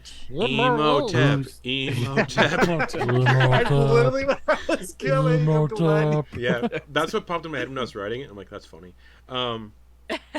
Another scarecrow from the crowd steps forward. They seem more beaten up, torn, and weathered. I, Cobble Sage, seek peace through immolation. And the scarecrow is wearing a patchy, thick wool coat and a mask that resembles a fire elemental. Then take your place, my friend. And the tattered scarecrow then steps up onto the left leg of the statue and begins tying himself up to it with rope. And Leek just seems to stare. I'm gonna stand in front of Leek so he doesn't have to see that part. Okay. Let me roll a d100 for Leek. Excellent. That was close. Through immolation, we grant Cobble Sage the peace he has so rightfully earned, and in the eyes of the Father he shall be blessed. Honored guests, looks to you all. Would one of you like the honors of setting the Father ablaze? Sure. Andrew's right. gonna walk up. He take this flame, and with it take the honor of bringing about the cleansing flames. And he reaches into his jack-o'-lantern head and produces a mote of flames and places it in your hand. It doesn't burn, but it dances around your hand, just like... And he gestures to approach and touch the base of the statue.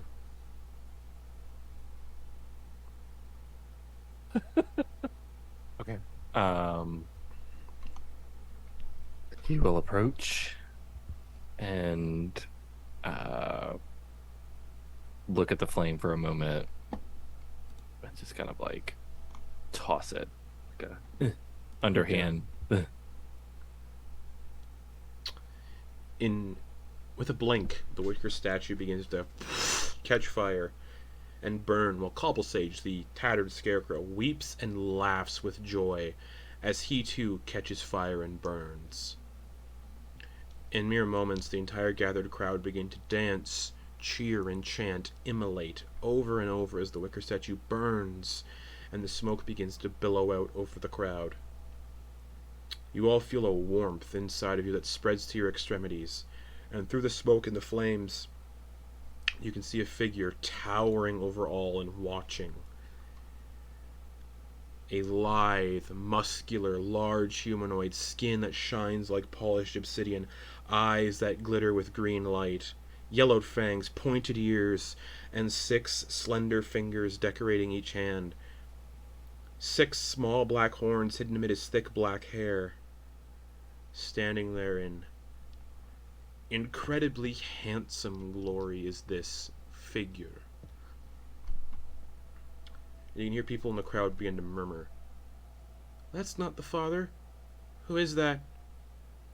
Who is that?" And he just looks out all over the crowd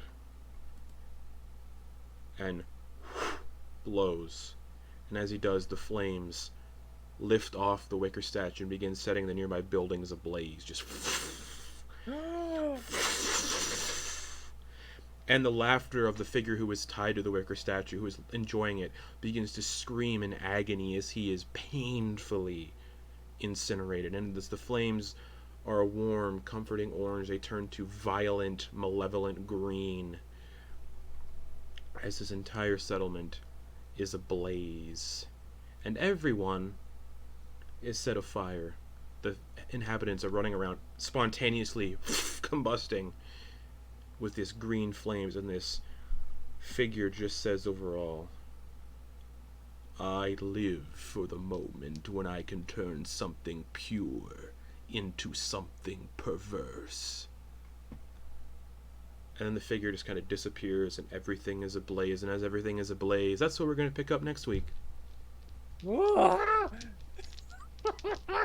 I wanted to go to the fucking carnival.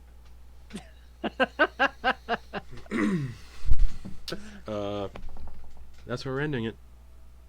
Why is it that everywhere we go ends up in flames?